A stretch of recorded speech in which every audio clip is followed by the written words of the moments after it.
Chapter 1. Kuah Town.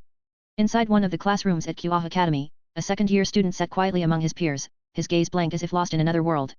While his classmates listened attentively to the lecture, his expression stood out a mix of shock, confusion, and disbelief. Did I transmigrate? Blake Silva muttered under his breath, his fingers gripping the desk as a flood of unfamiliar memories poured into his mind. The name remained the same, Blake Silva. But everything else? Completely different. In his previous life, he had black hair, dark eyes, and an utterly forgettable appearance. Just another high school student, an orphan with no remarkable background or future prospects. But now? His reflection in the window told a different story. Silver hair, crystal blue eyes, and features so sharp they looked like they belonged to a fantasy novel protagonist. His new appearance radiated both charm and aloofness, an ethereal beauty that felt almost unreal. More than that, his entire identity had changed. He was now the eldest son of the Silva family, one of the most prestigious magician clans in the world. But instead of being revered, he was considered an outcast. The Silva bloodline had always produced descendants with black hair and dark eyes, a sign of their magical heritage. His silver hair and blue eyes? A mutation. An anomaly. An aberration. Worse, his talent in magic arts was deemed mediocre at best, a disgrace to the family name. So, under the guise of an education opportunity, his family sent him away to Kuah Academy, a school in Japan that was, at best, a convenient excuse to remove him from their affairs. The only one who ever cared about him was his younger sister, Leah Silva.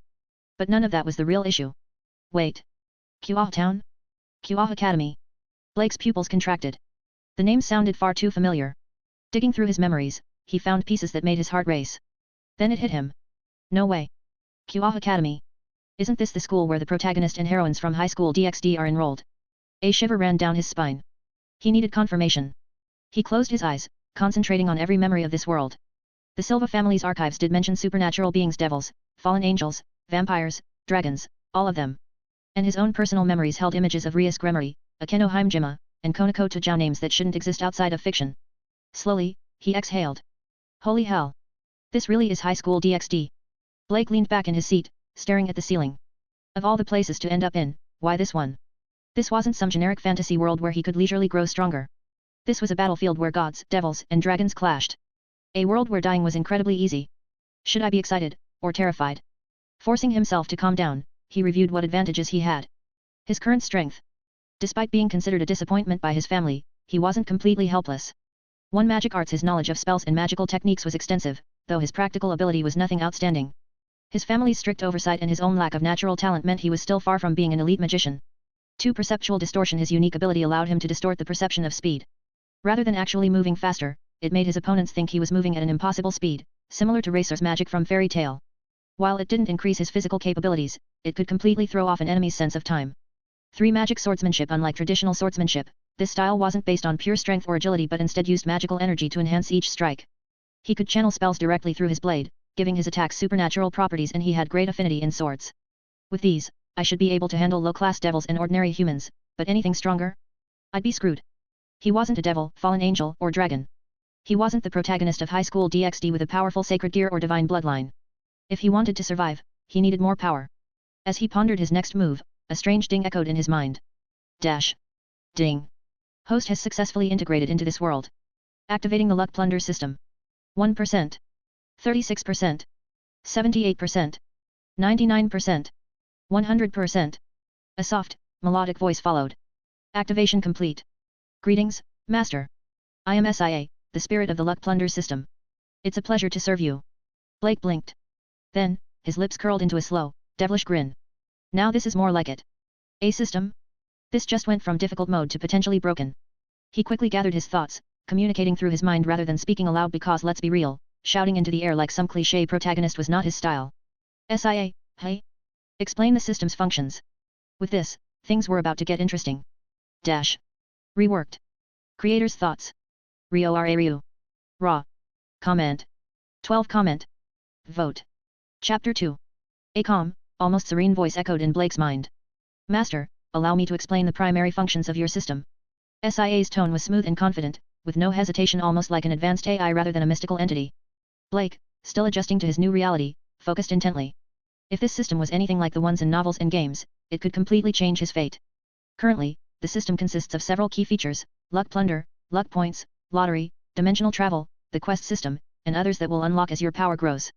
Each word sent a thrill through Blake. The sheer potential of these functions was staggering. Dash. 1 Luck Plunder. SIA continued in her steady, matter-of-fact tone. First, we have Luck Plunder. This function allows you to steal the luck of others. Blake's expression sharpened. By diminishing someone's luck, you can cause various misfortunes to befall them. If their luck reaches 0. She paused slightly. They will experience an untimely death, with no clear explanation. Blake inhaled slowly. So, I can literally kill someone by draining their luck to nothing. That was unsettling. This wasn't just about gaining an edge in battle, this was a life-altering, possibly world-breaking ability. A transparent screen appeared in his mind. Luck Plunder, Level 1. Effect, steal 20-50 points of luck per use. Cooldown, once every 3 days, can be stored. Target limit, a person can only be plundered once per day. Higher levels unlock stronger effects. Luck is such an abstract force, but if it really works the way SIA says. Blake clenched his fist. This wasn't just a powerful ability, it was dangerous. Luck influenced everything, survival, success, even the smallest coincidences. The idea that he could twist fate itself. I'll have to be careful with this. 2 luck points and lottery system. Next, we have luck points, SIA continued. This is the currency of the system. You can use these points for a variety of functions, such as drawing from the system's lotteries, enhancing your physical abilities, or even copying skills from others. Blake's interest spiked. A list of functions appeared before him. Luck points usage. Low-level lottery, 30 points per draw. Mid-level lottery, 200 points per draw. High-level lottery, 2000 points per draw. Enhance physical abilities, varies based on effect. Steal or replicate skills. Basic skill plundering, 30 points, 80% success rate. Intermediate skill plundering, 200 points, 50% success rate. Advanced skill plundering, 2000 points, 10% success rate. Blake's eyes gleamed. I can literally steal or copy skills from others. That's insane. Though the higher tier skills had ridiculously low success rates, it still meant that nothing was out of reach. Even if he wasn't born with god tier talents, he could take them from others. The lottery is tempting, but skill plundering, that's where the real power lies. 3-dimensional travel. SIA's tone shifted slightly, as if introducing something truly game-changing. The dimensional travel feature allows you to visit alternate worlds. Blake's breath hitched. You can enter one once a week, with the difficulty of the world matching your current strength. Alternatively, you can pay additional points to select a world with a higher difficulty. A rush of excitement coursed through him. I can actually travel to other dimensions. Dimensional travel difficulty levels. Beginner world, 30 points. Intermediate world, 100 points. Advanced world, 500 points. Additional features. Time dilation, adjust the time flow in alternate worlds, requires extra points. The implications were massive. Not only could he grow stronger outside of this world, but time dilation meant he could train for months or years in another dimension without wasting real-world time. This system just keeps getting better. 4 Quest System. The quest system will unlock as you grow stronger, SIA informed him. Once active, it will provide you with tasks that yield rewards such as luck points, magical items, or even new abilities. This was fairly standard, but extremely useful. Quests meant consistent power UPS. If done right, he could snowball his growth exponentially. A self-sustaining loop of getting stronger? I love it. 5 Scanning ability. Finally, there is the scanning ability. A new function. Blake listened carefully. This feature allows you to analyze your targets, giving you insight into their strengths, weaknesses, and magical capabilities. Blake's eyes narrowed. This is basically an RPG stat check function. Perfect for scouting enemies. In a world full of supernatural threats, having intel on his opponents before a fight could be the difference between victory and death. Blake leaned back, exhaling slowly. The sheer potential of his system was overwhelming. Luck manipulation, skill plundering, world travel, stat boosts, and intelligence gathering. This wasn't just an advantage. This was a path to absolute power. Still, it wasn't instant. He needed time, strategy, and a solid plan. SIA's voice turned cheerful. Ah, Master, before I forget. I have something for you to help you get started.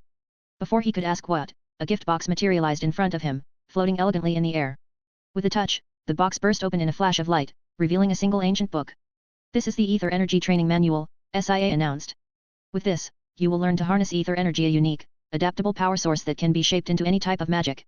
Blake's pulse quickened. Elemental control, barrier magic, even time manipulation, ether energy can seamlessly integrate into any magic system without loss in quality. His hands trembled slightly as he picked up the book. A high-level magic system? This is exactly what I need. As soon as he opened it, knowledge flooded his mind. He could already feel the foundations of ether energy forming within him. This wasn't just a boost, it was a transformation. Blake closed his eyes for a moment, absorbing everything. This was only the beginning. With the power of the system, he was no longer at the mercy of fate. He would shape his own destiny. SIA's voice echoed softly in his mind, a quiet reassurance. Master, the path ahead may be challenging, but with your abilities, you are more than ready. Blake exhaled slowly, a smirk tugging at his lips. Then let's see where this path takes me. Because one thing was certain. The world had no idea what was coming. Dash. Reworked. Comment. 10 comment. Vote. Chapter 3. When Blake finally snapped out of his trance, the school bell rang, signaling the end of class. He blinked, his sharp blue eyes now carrying a faint, ethereal glow. The change in his aura was subtle yet undeniable, like a fire that had been carefully stoked to burn brighter. The classroom was abuzz with hushed whispers, and more than a few girls shot lingering glances in his direction. Blake sighed inwardly. Great. Just what I needed, more attention. Ignoring the stares, he grabbed his cloth-wrapped sword from beside his desk and made his way out. Most students weren't allowed to bring weapons to school, but thanks to his sister's influence and Rias Gremory's special permission he enjoyed a few privileges. As he walked through the corridors, the glances continued. Some were subtle, others, not so much. Did he always look that cool? One girl whispered. I thought he was handsome before, but now he's like a mysterious noble prince. Another sighed dreamily. Mysterious noble prince? Seriously? Blake resisted the urge to roll his eyes. His aloof, distant demeanor wasn't just for show. It kept unnecessary trouble at bay. But deep down, he had to admit it was amusing how easily people romanticized things. Putting those thoughts aside, he turned his focus inward. SIA, he asked mentally, if my family is so influential, why weren't they mentioned in the original story? Wouldn't Rias have tried to recruit me as a servant? That's because the Silva family didn't originally exist in this world, Master, SIA replied sweetly. Your presence altered reality, creating a background that seamlessly fits into this world's history. So I'm essentially an anomaly. Blake mused. An anomaly, with plot armor, SIA teased. Blake smirked. I can work with that. With only 2 months until the main events of the story unfolded, he had no time to waste. If he didn't grow strong enough, he'd end up as nothing more than background filler in a world crawling with devils, angels, and dragons. And there were certain characters Rias, Akeno, Konako who deserved a much better protagonist than Issei Hayadu. As Blake was lost in thought, a sweet, familiar voice interrupted him. Blake-kun, are you adjusting well to school life here? Blake turned toward the voice then promptly forgot how to breathe. What was the most breathtaking shade of red? The crimson of roses? The rich hue of rubies? The deep scarlet of a setting sun? No. None of the above. The most captivating red Blake had ever seen was her hair. Whoosh. A gentle breeze swept through the campus, brushing past the track field, rustling through trees, and teasing the long, flowing crimson strands of the girl standing before him. She was tall, poised, and radiated an effortless elegance. One hand delicately tucked a strand of wind-blown hair behind her ear, while the other rested lightly at her side. Her features were breathtaking, so flawless they seemed unreal. But even her beauty paled in comparison to the fiery cascade of red that framed her figure. Rias Gremory. The moment stretched on longer than it should have. Blake, are you all right? Rias asked, tilting her head slightly. Blake blinked, snapping out of his momentary daze. Ah, yes. Thank you for your concern, Rias-senpai. I'm fine. His cool demeanor returned almost instantly. Rias studied him for a second longer, as if trying to decipher something. Then, with a gentle smile, she said, that's good to hear. It's almost time for club activities, so I'll leave you be. With that, she turned and walked away. Blake exhaled, shaking his head. Seeing her in person really is something else. He'd already known what she looked like from his memories, but experiencing her presence firsthand was different. Much different. Shrugging off the lingering effect of their encounter, he made his way toward the kendo club. Dash. Time passed quickly. After an intense kendo session, Blake wiped the sweat from his brow and finally left the campus. The night air was crisp, and the streets were mostly empty. As he walked through a narrow alley to take a shortcut home, his senses sharpened. Something felt off. ZZZT. ZZZT. A strange, static-like noise crackled in the air. Blake came to an abrupt halt. His gaze flickered toward the high walls of the alley, where a shadowy figure lurked. Whoosh. Without warning, a sharp whistling sound tore through the night. Blake's instincts screamed at him. He twisted to the side just in time. Thwack. Black, needle-like projectiles embedded themselves into the ground where he had stood mere moments ago, piercing deep into the concrete. Blake narrowed his eyes. Well, that's definitely not normal. A low, inhuman growl echoed from the shadows. Then, stepping into the dim light, a creature emerged, its body twisted and grotesque, a sinister grin stretching across its face. Ah, a fresh human. And one with such strong life force. The creature sneered, licking its lips. You'll make a fine meal. Blake cracked his knuckles. I don't know what's uglier, your face or your personality. The stray devil let out a guttural snarl. Cocky little brat. I'll tear you apart. Blake sighed. Why do they always say that? It's like you guys have a villain handbook or something. The creature lunged, claws extended. Reworked. Comment. 5 comment. Vote. Chapter 4. And then Blake moved. Kahihi. I didn't expect a mere human like you to dodge my attack. You're making me want to devour you even more. The voice was grating, like nails on a chalkboard, accompanied by an eerie skittering that sent an uncomfortable shiver down Blake's spine. Perched on the alley wall was a grotesque, 3-meter-tall spider, if you could still call it that. Its monstrous body looked like something straight out of a horror movie, complete with thick, bristling hairs and needle-like legs. But the worst part? The face attached to its front. Human, yet twisted. Eyes too large, mouth stretched too wide, thick strands of hair sprouting from its cheeks like some demented werewolf. Green, viscous saliva dripped from its lips, sizzling as it hit the pavement. Blake's expression deadpanned. Yet. Nope. That's nightmare fuel. The system chimed in. Ding. Mission issued, eliminate the lower-class stray devil. Reward, 20 luck points. Blake exhaled. A monster encounter right after transmigrating? Just my luck. A pause. Then, realizing what he just said, he added, wait, actually, scratch that. It's literally my luck. I should have seen this coming. But there was no running away. If he couldn't handle a low-class stray devil, he had no business surviving in a world filled with gods, devils, and dragons. And besides, he had a new toy to test out. The spider demon chuckled darkly, its grotesque mouth twisting into something that might have been a grin. Oh? You're not running? How foolish. Blake unslung the sword bag from his back, undoing the straps with practiced ease. Are you stupid? He asked, casually drawing his blade. The sound of steel rang through the alley. This terrain works in my favor. He pulled Frost Whisper free from its sheath. The slender, midnight black blade gleamed under the dim streetlights, silver patterns dancing along its surface. The spider demon screeched and lunged, its 8 muscular legs propelling it forward with terrifying speed. Half a meter away, it raised one spiked front leg, aiming to skewer Blake on the spot. Crunch! Blake was already gone. He sidestepped effortlessly, watching as the demon's leg smashed into the ground, cracking the pavement. Too slow. With one smooth motion, he slashed downward at the creature's face. Splurt! A deep gash tore across its grotesque features. Green blood sprayed through the air. Argh! The spider howled. Its fury only made it sloppier. The demon lunged again, its disgusting mouth wide open, rows of jagged teeth glistening with toxic saliva. Blake tilted his head slightly. Yeah, no thanks. Thwack. Another sidestep. Another clean strike this time, straight through its eye.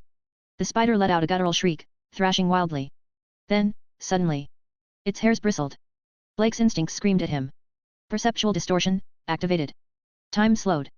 He saw it black, needle-like projectiles exploding outward like bullets, tearing through the alley walls and pavement. Had he reacted a second later, he would have been Swiss cheese.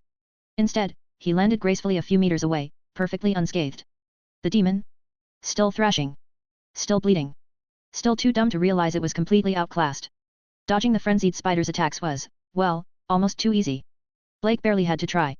He weaved through its wild swings like he was taking a casual evening stroll, his blade slicing at the creature's joints and weak points.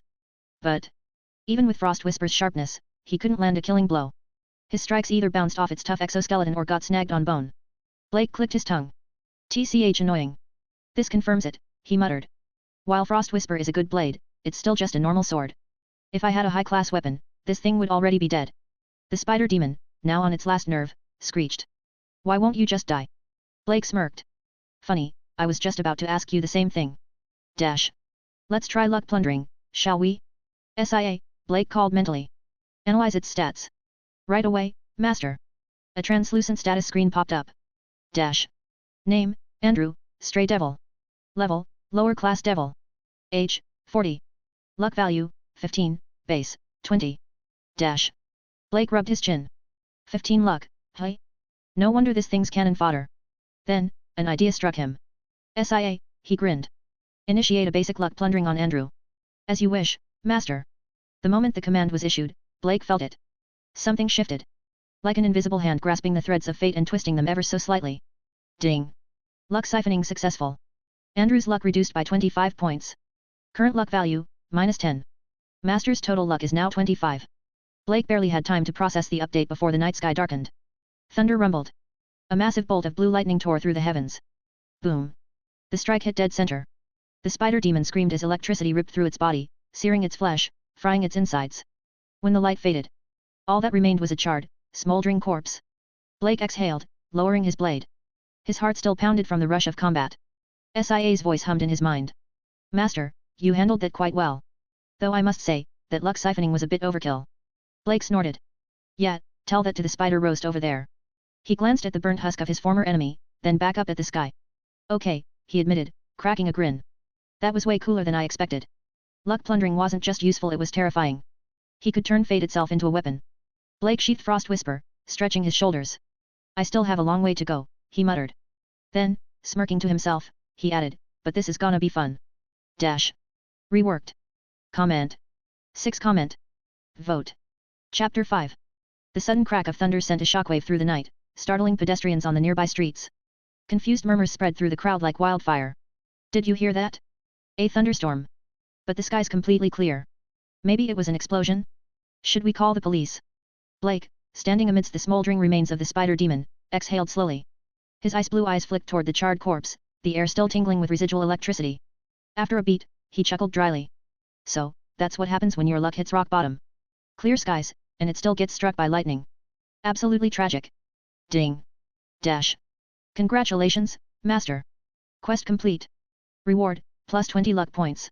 Current total, 45 luck points. Dash. Blake glanced at the notification, feeling the subtle surge of luck settle within him. He made a mental note. Lesson learned: being unlucky in this world is downright fatal. Shaking his head, he sheathed Frost Whisper and turned to leave. But just as he stepped out of the alley, an amused voice chimed in his mind. If you hadn't stepped back, Master, you would have been caught in that blast. Blake smirked. I'll admit it, good call, SIA. The voice carried a hint of pride. It's my duty to protect you, Master. Blake let out a small chuckle. You're starting to sound smug. I have no idea what you mean, SIA replied way too innocently. Rolling his eyes, Blake gave one last glance toward a dark corner of the alley before vanishing into the night.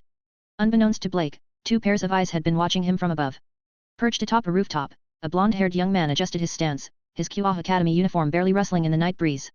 He studied Blake's departing figure with a mix of curiosity and appraisal. President, his speed is impressive, he remarked, his tone even. Though, his attack power leaves much to be desired. Rhea Scremery stood beside him, her long, crimson locks cascading down her back like a river of fire. Arms crossed, she observed Blake with an intrigued expression. Indeed, Yuetto. His speed might even surpass yours, she mused. But his offensive strength is lacking. That's to be expected, though.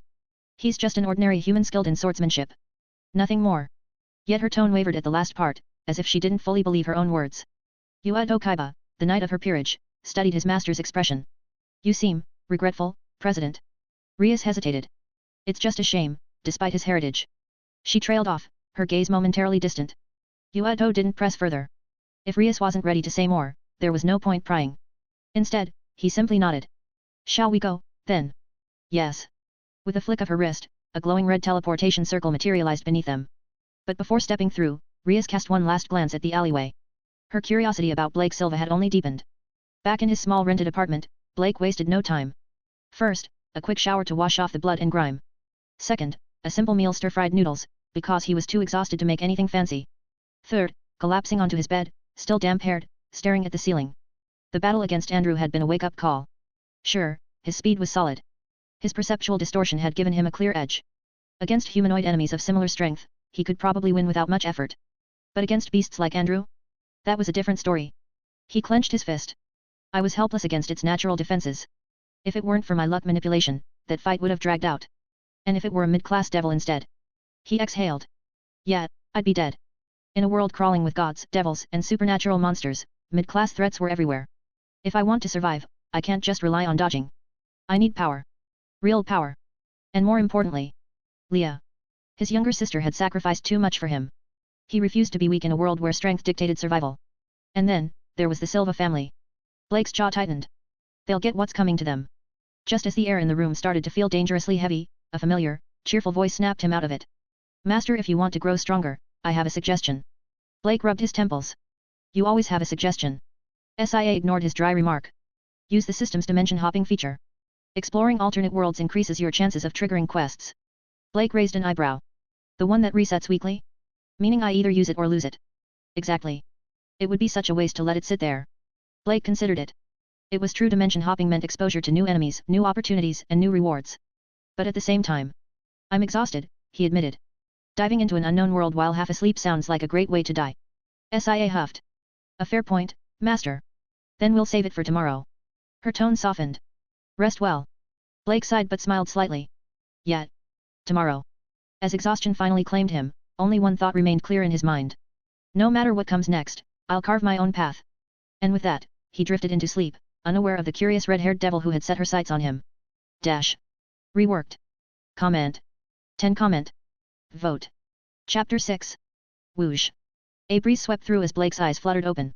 The moment he took in his surroundings, the distant murmur of chatter and shuffling footsteps reached his ears. He blinked. Ahead, young men and women in uniforms walked past in pairs, chatting animatedly as they headed toward a massive school building. Some whispered, others openly stared at him, especially the girls, who practically sparkled with admiration. The guys? Less impressed. Jealous glares. Scowls. Some clenched their fists like they were already picturing his face as a punching bag. Blake sighed internally. Here we go again. His silver hair, crystal blue eyes, and chiseled features tended to have that effect. He didn't do anything special, yet people either idolized him or resented him. And then, his gaze landed on the large engraved sign near the entrance. St. Maple Academy. A pause. Blake squinted. Wait a second. St. Maple Academy? Isn't that? A memory surfaced, making him frown slightly. He'd definitely heard of this place before. Wasn't this from that cultured anime he watched in his past life? He exhaled. Hey. Either reality is playing a joke on me, or I ended up in a world based on that. Not exactly the high-stakes battlefield I was hoping for. Before he could dwell on it, a familiar cheerful voice rang in his mind. Master, congratulations. You arrived exactly where you wanted. You're so lucky, Sia chirped. Blake rubbed his temples. Right. Luck. Sure. If he had a choice, he'd prefer a world more suited for training somewhere with actual threats instead of, well, this. Still, he couldn't deny one thing. A new world meant new opportunities. And it seemed like one of those opportunities had just made itself known. Blake's senses tingled. His expression turned serious as he abruptly looked toward a spot about a kilometer away. A dense aura of malice. It was unmistakable. Something's happening over there. Without hesitation, he changed course, weaving through students before breaking into a light sprint toward the alley. Dash. At that same moment, deep inside the alley, a frustrated yet clearly annoyed voice echoed. I already told you I don't want to go to the KTV. Why are you guys so persistent? The voice belonged to a girl. There was an edge of panic beneath her irritation, making it clear she wasn't just dealing with a pushy friend. 3 older students too tall, one particularly burly, stood in front of her, their smirks oozing arrogance. The tallest sneered, crossing his arms. Watch your mouth, freshman. We're your seniors, show some respect. The burly one chuckled. Relax, Akaizuki-san. We're just inviting you to sing, that's all. Despite his seemingly polite tone, his eyes betrayed his real intentions. The way he scanned her figure made her skin crawl. She knew exactly what kind of guys they were. Even if they weren't stupid enough to do anything out in the open, their goal was obvious. And unfortunately for them, they were about to have a very bad day. Is this really how low you've fallen? Forcing a girl into something she clearly doesn't want to do. A cold, sharp voice cut through the air like a blade. The 3 boys snapped their heads around, only to find a silver-haired stranger standing at the alley's entrance. His casual attire made him seem relaxed, but the long object strapped to his back hinted at something far more dangerous. The tallest snarled. The hell are you supposed to be? The burly one frowned, taking a step forward. Mind your own business, kid. Blake exhaled, already bored of their attitudes. Yeah, see, that's the problem. I can smell the malice coming off you two like cheap cologne. The tall one's eye twitched. You. Bang. Blake's fist smashed into his face before he could finish his sentence, sending him flying backward like a ragdoll. The burly one barely had time to react before Blake swept his leg out from under him, sending him crashing down hard onto the pavement. Thunk. A brief silence. Then. Gah. The 2 seniors howled in pain, clutching their injuries. Their eyes were wide with shock and terror because as far as they could tell, Blake hadn't even moved properly before they were on the ground. It was like he had teleported between attacks. And now, he was staring down at them, his voice flat and emotionless. Get lost. If I catch you pulling this crap again, I'll break your legs. A heavy silence fell over the alley. The 2 seniors scrambled to their feet, nodding frantically before practically tripping over themselves as they bolted out of sight. The moment they disappeared, a hushed murmur spread among the students who had been watching from a distance. Especially the girls. Their eyes sparkled as they stared at Blake's back, admiration written all over their faces. He wasn't just handsome, he was strong. Some had fantasized about meeting their Prince Charming, but never in their wildest dreams had they expected to witness something straight out of a movie. Naturally, their gazes drifted toward the one girl at the center of it all. Aria Kaizuki. Her golden blonde twin ponytails shimmered under the sunlight, emerald green eyes wide with surprise. Her delicate features were already stunning, but with her slight blush from the situation, she looked straight out of a fairy tale. And yet, unlike the other girls, her expression wasn't admiration, it was pure curiosity. Blake turned back toward her, ignoring the onlookers. He met her gaze and smiled slightly, his previous cold demeanor softening. You all right? Ari blinked, still processing what just happened. Then, realizing he was waiting for an answer, she quickly straightened up, her usual confidence returning. I'm fine, she said, brushing off imaginary dust. Thanks to you. Blake nodded, satisfied. He hadn't expected much from this random world, but fate had a way of throwing him into interesting situations. And today, it had led him straight to Aria Kaizuki. Dash. Reworked. Comment. 14 comment. Vote. Chapter 7. Aria Kaizuki's emerald green eyes lingered on Blake, still processing everything that had just happened. She wasn't the type to get flustered easily, but this entire situation had caught her off guard. Not only had she been cornered in an alley, but a silver-haired stranger had swooped in and effortlessly saved the day like some kind of action movie protagonist. And now, he was just walking away? I'm fine. Eri stammered, snapping herself out of it. She waved a hand in front of her face, trying to appear unbothered. Blake nodded. Glad to hear it. Be careful next time. He turned on his heel, clearly ready to leave. Eri's eyes widened slightly. Wait, that's it. Most guys would have at least tried to milk the moment, maybe acted smug or hinted at getting something in return. But Blake? He looked like he couldn't care less. That was new. Hey, wait, she blurted out. I'm Eri Akizuki. Just call me Eri. What's your name? Blake paused, glancing over his shoulder. He smiled slightly, his crystal blue eyes gleaming with amusement. Eri, hey? Got it. My name's Blake Silva. I'm a visitor from the USA. The playful tilt in his voice made her eyebrow twitch. USA? Eri folded her arms, studying him more carefully. A silver-haired, blue-eyed, drop-dead gorgeous foreigner, and he just happens to be casually strolling through my school's alleyways? Yeah, sure. Totally normal. She wasn't buying it, but before she could question him further, Blake's entire demeanor shifted. His posture stiffened, and his gaze flickered toward the crowd. Eri noticed the change immediately. Silva-kun? What's wrong? Blake didn't answer. Instead, his expression darkened, and he murmured under his breath. He looks familiar. From within the gathering crowd, a pair of piercing eyes locked onto Blake with the intensity of a predator. Standing behind the students was a middle-aged man, dressed in an expensive-looking suit, his sharp features twisted into a mask of barely contained rage. Blake met his glare head-on, his own gaze turning ice-cold. Malice. Pure, seething malice. Not just the petty jealousy he'd felt earlier from random students, no, this was something worse. Someone wanted him dead. SIA, Blake murmured. Scanning. In a blink, SIA's sweet voice chimed in his mind, delivering the results. Human, Kazuo Kaizuki. Age, 42. Luck value, 100.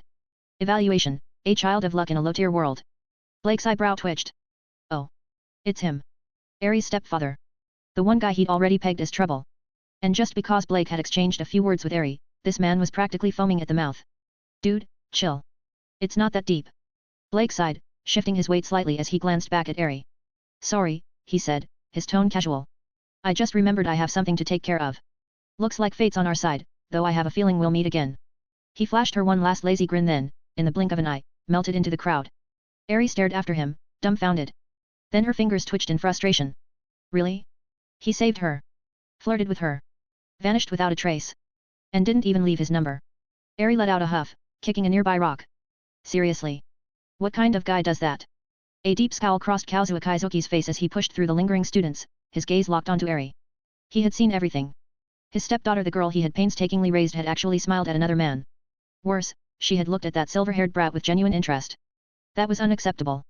Kazuo reached Eri's side, his voice dropping into a tense, forced calm. Why are you in this alley? Eri, still annoyed at Blake's mysterious disappearing act, barely spared him a glance. What's it to you? Kazuo's eye twitched. I'm your father. Ha, Eri scoffed, crossing her arms. Stepfather. The utter disdain in her voice hit like a slap. Kazuo's expression stiffened, his anger barely hidden beneath his carefully crafted mask of authority. She had never spoken to him like that before. And the reason was clear: Blake. That boy had already poisoned her mind. As Eri turned on her heel and walked away, Kazuo's hands curled into fists, his nails digging into his palms. His teeth clenched, his face darkening with pure possessiveness. You forced my hand, Eri. He slipped a hand into his pocket, fingertips brushing against a small vial of liquid swirling ominously inside. No one else would have her. Not Blake. Not anyone. And as Kazuo turned, he didn't notice the silver-haired figure watching from a distance. Blake walked casually down the street, hands in his pockets, his expression unreadable. SIA. Yes, master. I need an identity here. Something official. SIA's voice perked up. Ooh. You mean, like, forged documents, history, and a legitimate student record? Exactly, Blake muttered. If I don't have a proper background, it'll be a pain in the ass to move around. SIA giggled. I can do that easily. Want me to make you a third-year transfer student at St. Maple Academy? Maybe, put you in a class next to Eri's. Blake smirked. Make it happen. And while you're at it, set up my residence near the Akizuki estate. SIA whistled playfully. Stalking already, master? Blake rolled his eyes. More like preventative measures. I don't trust that bastard stepdad of hers. SIA hummed approvingly. Ooh, protective much. Just do it. Alright, but fabricating a fully functional identity will cost 10 luck points. Blake barely hesitated. Fine. After all, you have to spend money to make money. Or, in this case spend luck to change fate. Dash. Reworked. Comment. 7 comment. Vote. Chapter 8. Blake Silva, hey.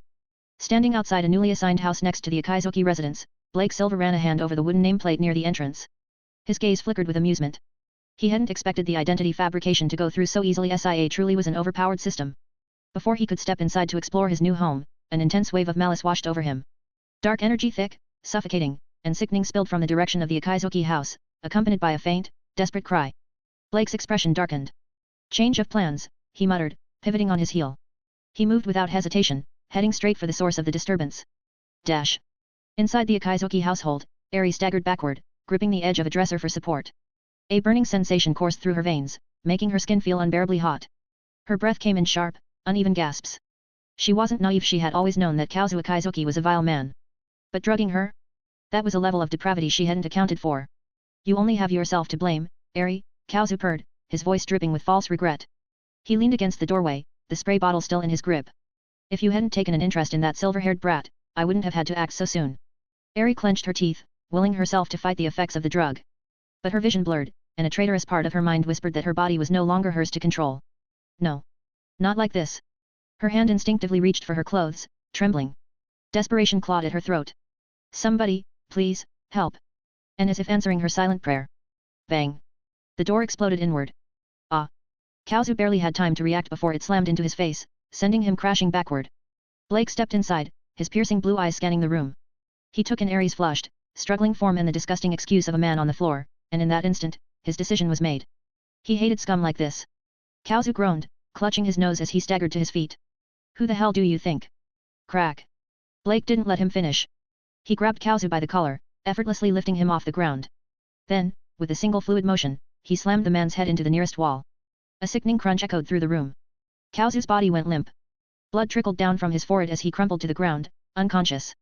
Blake let out a breath, shaking off his hand as if ridding himself of filth. Trash. Turning to Eri, his expression softened. She was still dazed, her breathing uneven, eyes glazed over. Give me. She murmured, barely conscious. Her fingers weakly grasped at the hem of her shirt, her body betraying her mind. Blake's brows twitched. Yet, not happening. Sighing, he scooped her up into his arms and carried her into a separate room. This wasn't ideal, but leaving her like this was out of the question. For the next hour, Eri struggled against the effects of the drug, making incomprehensible sounds that would have been wildly misinterpreted by anyone outside the room. Blake, maintaining what little dignity he had left, did his best to help her through it. Finally, after what felt like an eternity, her breathing evened out. The feverish heat subsided. Blake leaned against the wall, exhausted. Well, that was an experience. Eri, curled up in the blankets, slowly blinked herself awake. Her emerald eyes flickered with confusion, then realization. And then, horror. You. Her voice was hoarse. What did you do? Blake raised a brow. Saved your life. You're welcome. Eri's gaze darted around the room. She spotted the crumpled sheets, the sweat-soaked fabric of her clothes, and oh. Her face turned red. You. Blake held up his hands. Before you yell, I did nothing inappropriate. You had a drug in your system, and I helped you sweat it out. Eri narrowed her eyes, clearly suspicious. But as she replayed what little she remembered, she reluctantly realized he was telling the truth.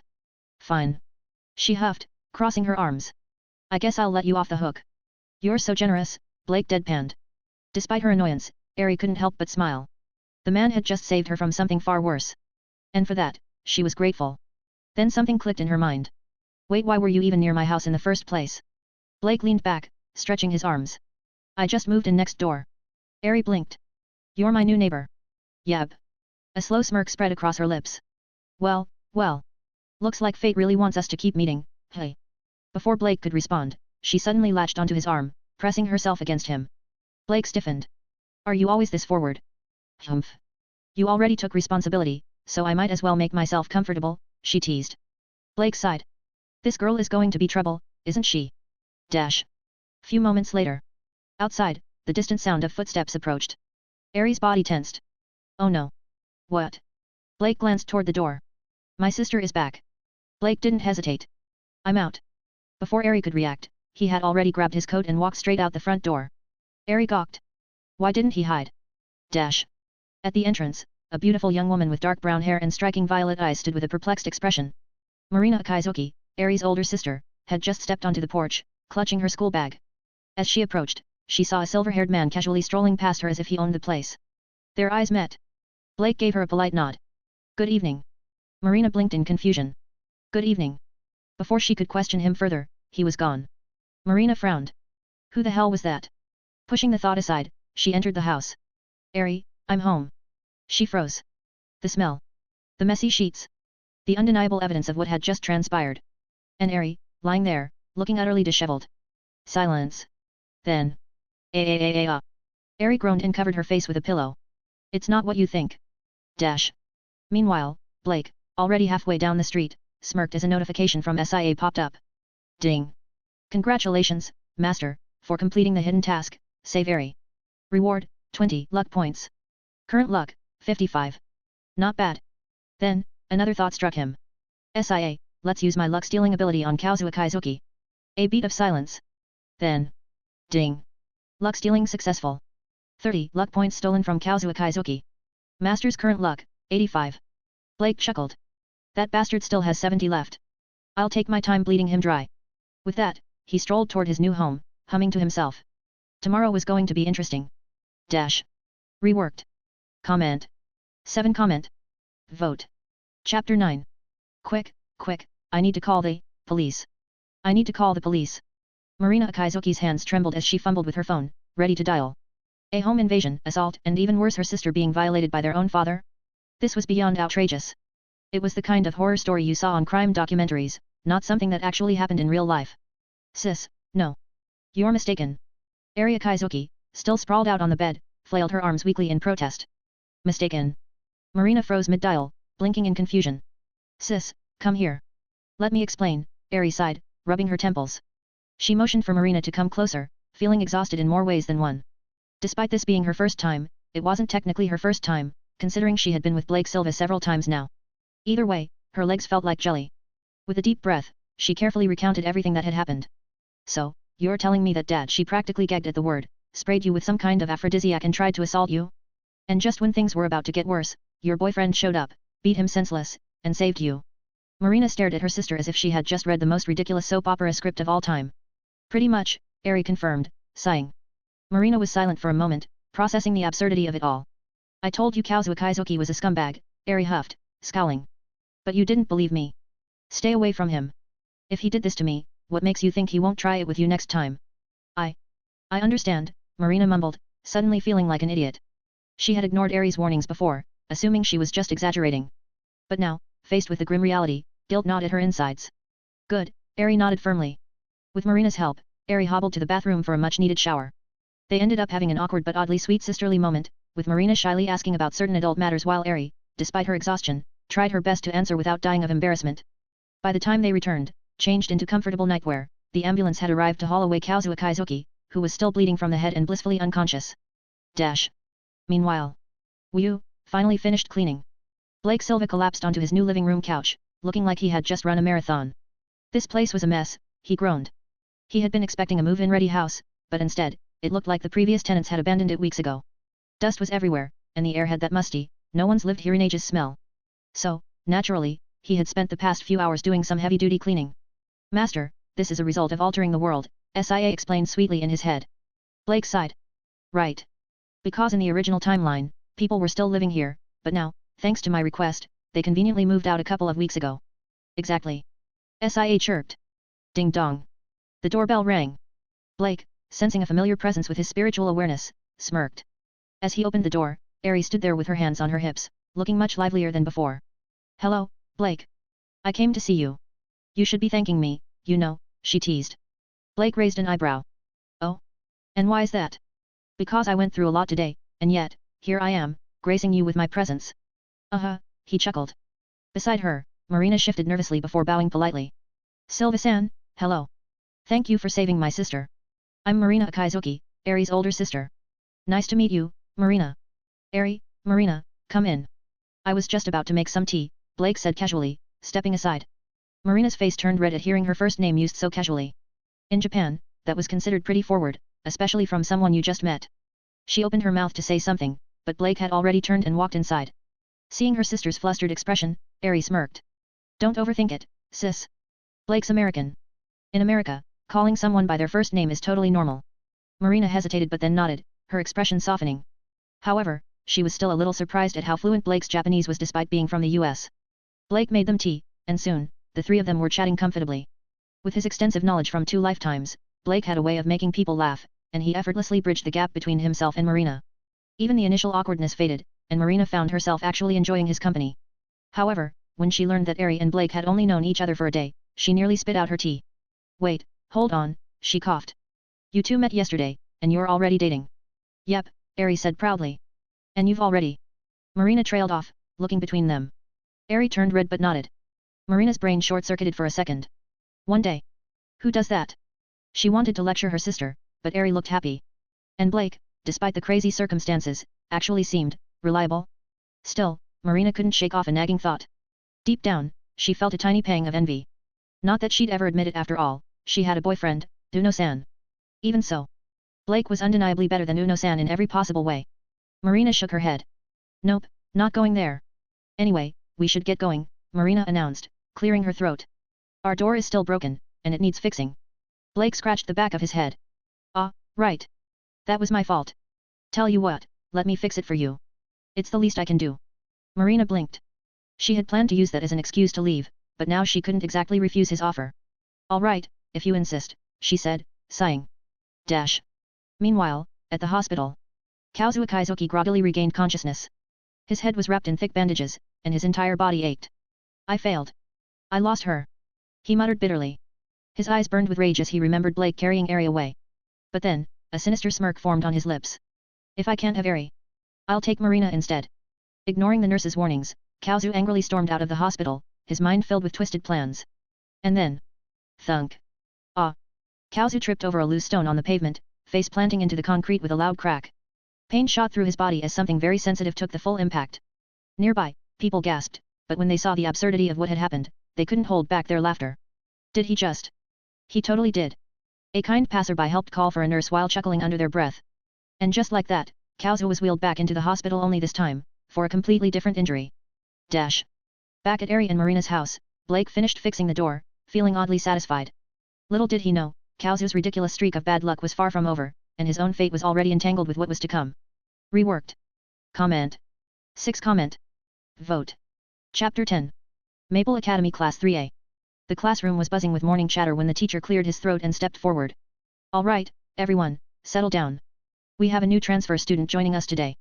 The door creaked open, and a tall, silver-haired young man stepped in. His piercing blue eyes swept across the room, carrying an effortless air of confidence. His features were striking, his presence commanding, and before he even spoke, half the class had already decided how they felt about him. The girls? Smitten. The guys? Not so much. Hello, everyone. I'm Blake Silva, a transfer student from America. Looking forward to studying with you all. As soon as he finished speaking, the room erupted. He's so handsome. Oh my god, is he a model? Damn it, another pretty boy. The boys clenched their fists, their jaws tightening as their girlfriends openly ogled the new arrival. Some had already accepted their fate, while others held on to the delusional hope that this foreigner wouldn't be a threat. A certain someone, however, was beyond livid. At one of the desks, Masato Uno sat frozen, his eye twitching as he watched Marina Akizuki, his girlfriend, stare at Blake with what could only be described as thinly veiled admiration. His hands curled into fists. So this is why you always refuse to let me hold your hand, Marina. Turns out you were saving yourself for some foreign pretty boy? Unforgivable. Meanwhile, the teacher, ignoring the chaos, gestured toward the back of the class. Silva-kun, you can take a seat there. Got it. As Blake walked past Marina, he flashed her a casual smile. A friendly smile. Marina, to her credit, managed to keep her composure aside from the slight blush that betrayed her. Masato, however, saw everything. His fingers dug into his desk. This bastard.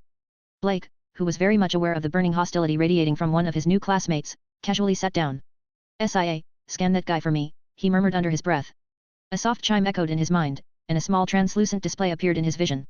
Name, Masato Uno. Age, 18. Luck value, 38. Assessment, minor character with decent luck. Successfully confessed to Marina Akizuki due to her gentle nature. Blake raised an eyebrow. Luck value 38? Not bad. He smirked. Still, dude's got no poker face. He's glaring at me like I stole his life savings. Shaking his head, Blake leaned back and closed his eyes, deciding that Masato Uno wasn't worth a second thought. Dash. As soon as the lunch bell rang, Blake was immediately swarmed. Blake-kun, what's your favorite food? Do you have a girlfriend? Boxers or briefs? Blake blinked, momentarily caught off guard by the sheer enthusiasm of his female classmates. He had expected some attention, but this was something else. Meanwhile, the boys sat in the corner like a support group, mourning the loss of their classroom's female population. Masato, on the other hand, was seething. Then, salvation arrived. Silva-san, can I talk to you for a second? A soft, hesitant voice cut through the chatter. The girls turned to see Marina standing at the edge of the group, looking slightly nervous. Sorry, ladies, Blake said with a charming smile. Looks like Marina wants to talk to me. There were some disappointed sighs, but they reluctantly backed off. Masato, watching from afar, nearly snapped his chopsticks in half. He called her by her first name. That was it. His blood pressure officially hit the danger zone. Meanwhile, Blake and Marina stepped into the hallway for a private conversation. Meanwhile, Masato's internal monologue was in shambles. First name basis. When did that happen? Marina, my sweet, pure Marina, have you already been stolen from me? Masato sat at his desk, fists clenched, pupils shaking. His world was crumbling before his very eyes. The other guys, seeing his suffering, patted his back in silent condolence. One of them shook his head. Rest in peace, brother. Outside the classroom, Marina looked up at Blake, her cheeks a little pink. I didn't expect you to be the transfer student the teacher mentioned, and you're even in my class. Really? I thought I mentioned it yesterday. You didn't, she huffed, crossing her arms. Blake blinked. Hey. My bad. Guess it slipped my mind. Marina gave him a playful glare before sighing. Still, it's kind of nice. Blake smirked. Feels like fate, hey. Marina hesitated for a second before mumbling, maybe. Just as they were enjoying their moment, the door to the classroom creaked open. Masato Uno stood there, his expression a perfect blend of I'm totally fine and I want to throw myself off a cliff. Blake, seeing the sheer amount of bottled-up frustration on the guy's face, struggled to keep a straight face. This guy, he's really about to explode, hey? When the final bell rang, Marina approached Blake with an apologetic look. Silva-san, I was going to show you around the school today, but I have a club meeting. No worries, Blake said smoothly. I need to pick up Eri anyway. Don't be late. Marina nodded and walked off, while Blake casually slung his bag over his shoulder, ready to leave. Masato, however, was frozen in his seat, staring at the doorway where Marina had just left. First name basis. Private hallway chat. Walking home together. It's over. I've lost her. Somewhere in the depths of his soul, Masato could feel the imaginary villain theme music playing in the background. Blake, meanwhile, yawned, stretched, and left the classroom completely oblivious to the existential crisis he had just caused. Or maybe, he wasn't oblivious at all. With a smirk, he glanced over his shoulder at Masato, who was still sitting there, looking like a man who had just lost everything. Man, Blake muttered to himself. This school is way more entertaining than I thought. Reworked. Comment. 10 comment. Vote. Chapter 11.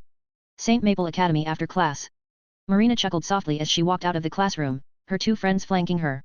She had meant to greet her boyfriend, Masato Uno, on the way out. But the moment she turned to him she stopped. Masato was staring at her. Not with warmth. Not with affection. With something cold. Unsettling. Marina hesitated, instinctively shrinking back. There was something off about his expression, possessive, unreadable. And so, without a word, she left. Phew, time to head out. After Marina left, Blake stood, stretching slightly, and casually walked out of the classroom. Follow him. From the back of the room, Masato glared at Blake's retreating figure. Turning to his two companions, he commanded them in a low voice before trailing after Blake himself. Masato was seething. He had pieced together the closeness between Marina and Blake and was furious, though he wasn't ready to confront Marina directly yet. Losing the school beauty as his girlfriend was not an option. His plan? Scare Blake enough to keep him away. Come out. Stop hiding.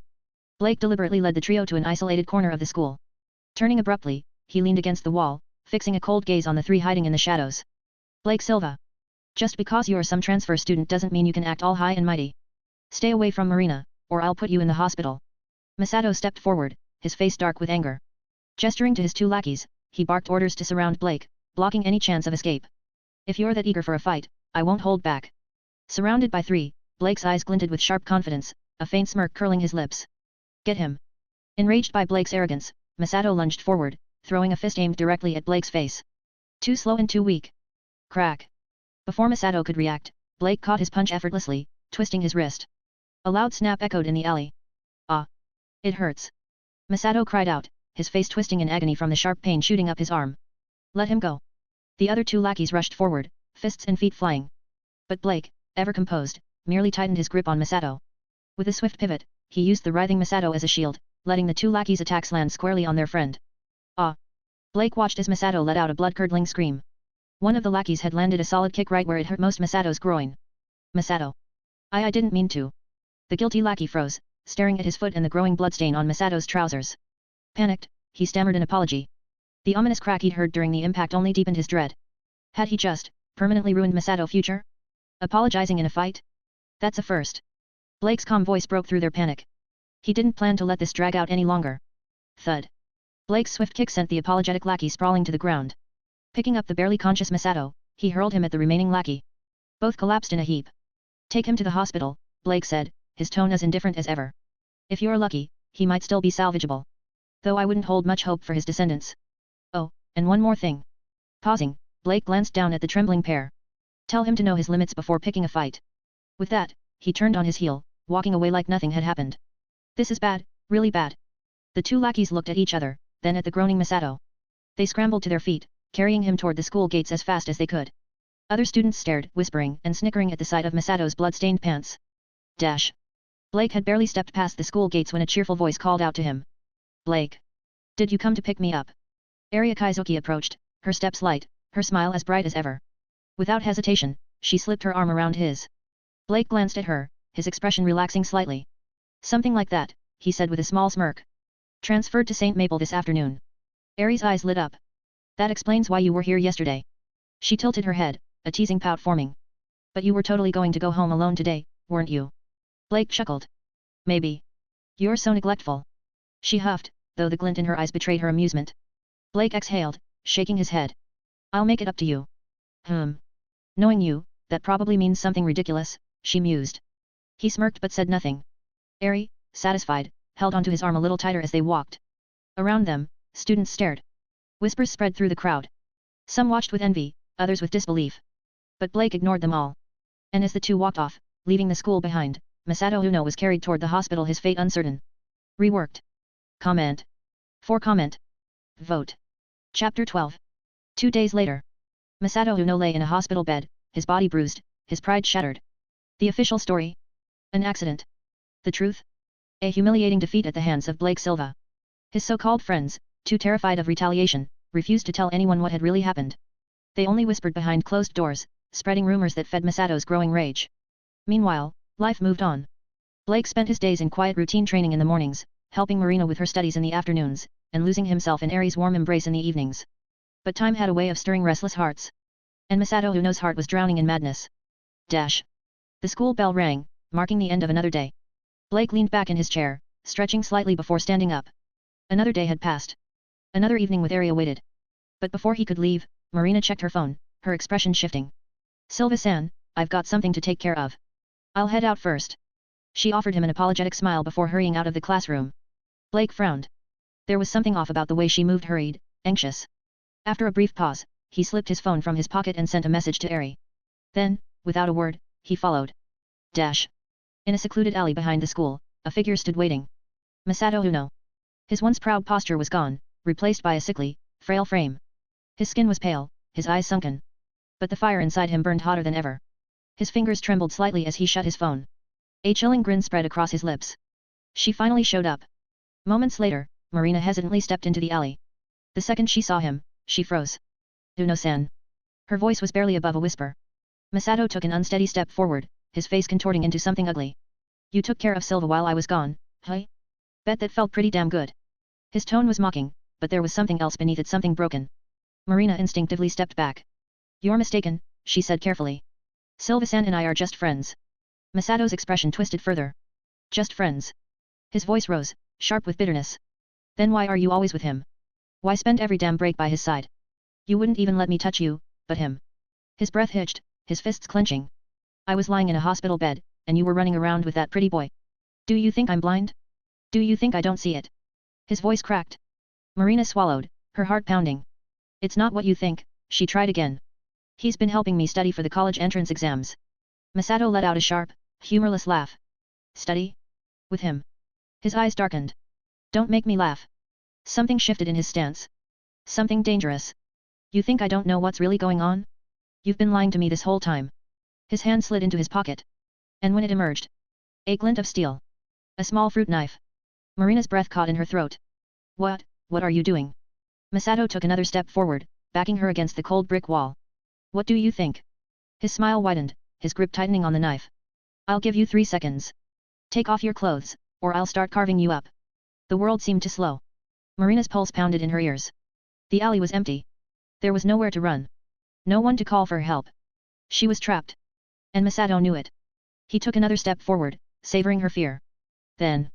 You never learn, do you? A calm voice shattered the moment. Masato's body stiffened. Marina's wide eyes darted to the source. Blake Silva stood at the alley's entrance, his silver hair catching the fading light, his sharp blue eyes colder than ice. Masato turned his head stiffly, his expression contorting. His face paled. His pupils dilated.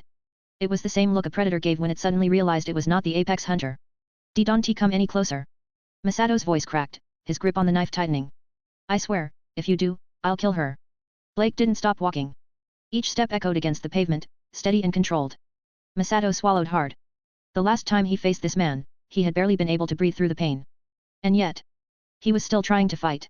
Still clinging to the last scraps of his pride. Masato forced himself to smirk, his fingers pressing against Marina's shoulder, keeping her in place. She matters to you, doesn't she? His voice wavered, but the arrogance remained. Her life is in my hands. What are you gonna do, Silva? Beg? Get on your knees and plead? Maybe if you do, I'll let her go. Blake finally stopped walking. For a moment, there was silence. Then. You think I'm afraid of you? His voice was quiet. Steady. Masato flinched. I'm not afraid. I'm angry. Blake's gaze dropped to the knife in Masato's shaking hand. A man who resorts to threatening a woman, his tone was laced with ice. Let alone one who was supposed to be his girlfriend. His fingers twitched at his side. Isn't even worth my time. Masato opened his mouth, but before he could react. Crack. The world blurred. Pain exploded in his wrist as Blake moved like a shadow, twisting his arm and ripping the knife away. A split second later. Masato flew. Blake's grip shifted, and with one powerful motion, he hurled him over his shoulder. Thud. Masato hit the pavement hard. A ragged scream tore from his throat as agony lanced through his body, his wrist, his ribs, his already injured spine. For a moment, he lay there, gasping. Then nothing. No more words. No more fight. Just a broken boy, curled on the ground, too weak to move. Reworked. Comment. 10 comment. Vote. Chapter 13. Blake stood over Masato, his expression as cold as ice. He didn't move, sparing Marina from witnessing any further violence. Stay back. Masato whimpered, his body trembling as he dragged himself away, ignoring the searing pain coursing through him. SIA, plunder his luck. The cooldown should be over by now. Blake's gaze remained locked on him, his voice devoid of emotion. There was no way he'd let him walk away unscathed. Understood. Beginning the process. Ding. Plunder successful. 40 luck points absorbed. Current luck, 125. Masato's luck plummeted to -2. A faint red glow flickered around him like a warning of his impending misfortune. Blake watched him with complete indifference. A guy like you isn't worth sparing. He let out a breath, satisfied. If I hadn't drained him completely, I might have had to get my hands dirty again. That would have been annoying. Masato, still crawling away, didn't realize how much worse his life was about to get. Blake turned his attention to Marina, who stood trembling, her face pale with shock. With a gentler expression, he rested a hand on her shoulder. You okay? I am fine. Silva-san, thank you for saving me. Her voice was shaky, but she managed a small nod.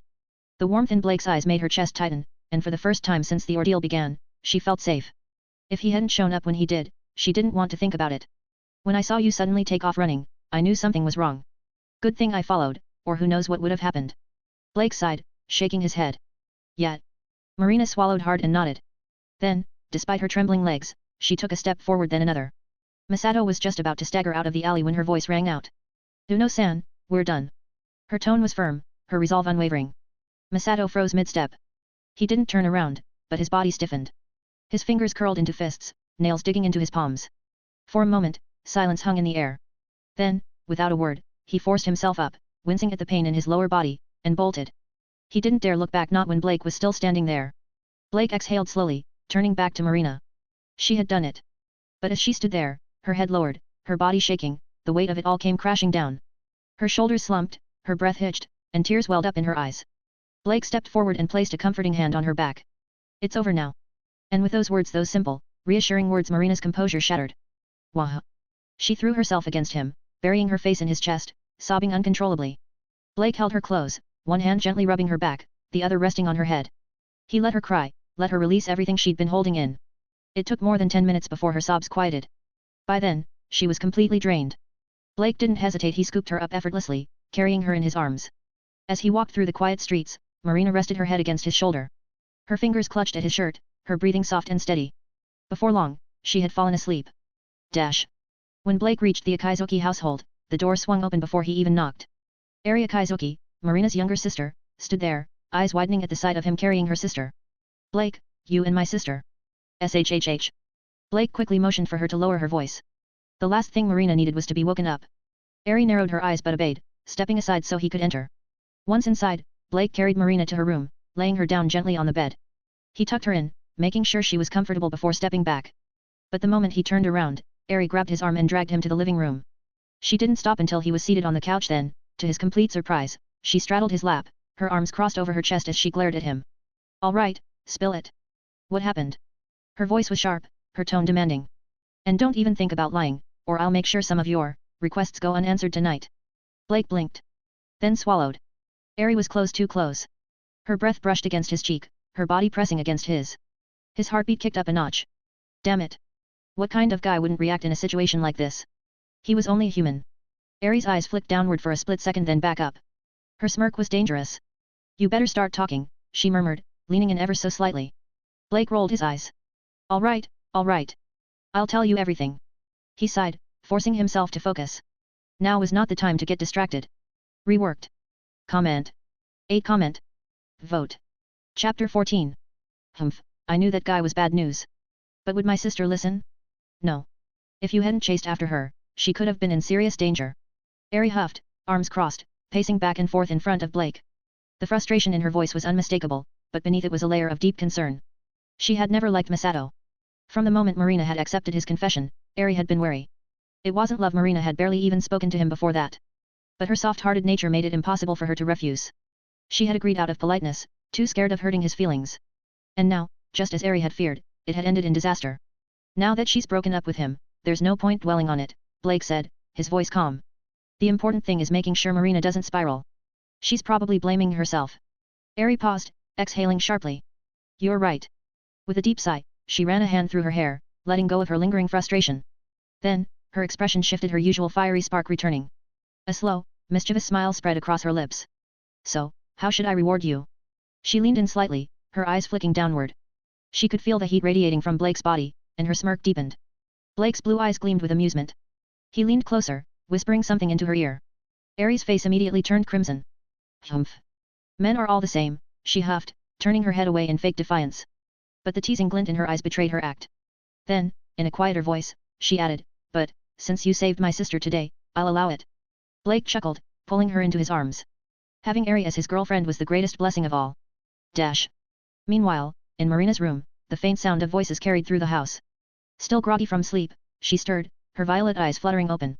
She followed the noise, rubbing her eyes as she wandered toward the living room. And then, her breath hitched. Her hands flew to her mouth as she took in the sight before her, eyes widening. Face burning, she immediately spun around and bolted back to her room, diving under the covers. Her heart pounded. Why am I jealous of my own sister? She squeezed her eyes shut, trying to push the thought away. But sleep didn't come easily that night. Elsewhere. Masato Uno stumbled through the streets, his steps uneven, his head hung low. His mind churned with thoughts of revenge, dark and twisted. Passers-by glanced at him warily, some stepping aside to avoid crossing his path. His expression was wild, his body reeking of desperation and hatred. He clenched his fists. Blake Silva. The name burned in his brain like a curse. Just then, a blaring horn cut through the night. Move. A truck barreled toward him, its headlights glaring like twin suns. Masato's head snapped up. His eyes widened in panic. For a split second, time seemed to slow. The world blurred at the edges. Then, bang. The impact sent him flying. His body twisted through the air before slamming onto the cold pavement. Blood pooled beneath him, staining the cracked asphalt. His vision blurred, the street lights above flickering like dying stars. Why did this happen? Pain unlike anything he had ever known surged through his body. Agony. Regret. A cruel cocktail of emotions as his consciousness faded. His lips parted, as if to curse the world one final time. But the words never came. Sirens wailed in the distance. Someone had called for an ambulance. But it was too late. By the time they reached him, Masato Uno was gone. Meanwhile, oblivious to the chaos unfolding elsewhere, Blake stretched his arms, finally feeling satisfied. Ari lay beside him, her body limp with exhaustion. She barely mustered the energy to glare at him. You're such a beast. She mumbled, her voice hoarse. Blake smirked. Can't help it. You started it. Ari groaned, dragging herself toward the bathroom. Every muscle in her body ached, and she swore that next time, she'd make him suffer a little instead. After soaking in the tub for a while, she finally felt some relief. Her body relaxed, her mind drifting. Then, the bathroom door creaked open. Ari turned her head and her eyes widened in shock. Standing there, wrapped in only a pink towel, was Marina. Her cheeks were flushed, her violet eyes downcast. Ari. Her voice was barely above a whisper. Ari blinked. And then realization hit. This night wasn't over yet. Reworked. Comment. 8 comment. Vote. Chapter 15. Ari sank deeper into the warm bath water, letting out a contented sigh as the steam curled around her. Just as she was about to close her eyes, the bathroom door creaked open. Marina stepped inside, her violet eyes downcast, cheeks slightly flushed. A soft pink towel wrapped snugly around her body, clinging to her delicate frame. Ari blinked in surprise. Sis, your face is so red. Are you feeling okay? Ari asked, tilting her head, concern laced in her voice. Marina hesitated before shaking her head. No, I'm fine, but Ari, your face is even redder, she countered, her lips pressing into a small smile. This. Ari immediately sank lower into the water, her blush deepening. She knew exactly why her face was burning. 3 hours of rather loud activity with Blake had left her both exhausted and thoroughly embarrassed. Realizing that Marina had probably heard everything, Ari avoided her gaze, suddenly feeling awkward. Marina, on the other hand, let out a quiet sigh as she sat at the edge of the tub, absent-mindedly trailing her fingers through the water. Ari studied her closely and, after a moment, decided to bring up the elephant in the room. I know what happened with Uno today, she said, her voice softer now. Marina flinched at the mention of his name, her shoulders tensing. Silva told you, didn't he? Her voice was quiet, almost defeated. Ari nodded. Sis, don't waste another thought on him. You never even liked him, did you? She let out a small scoff.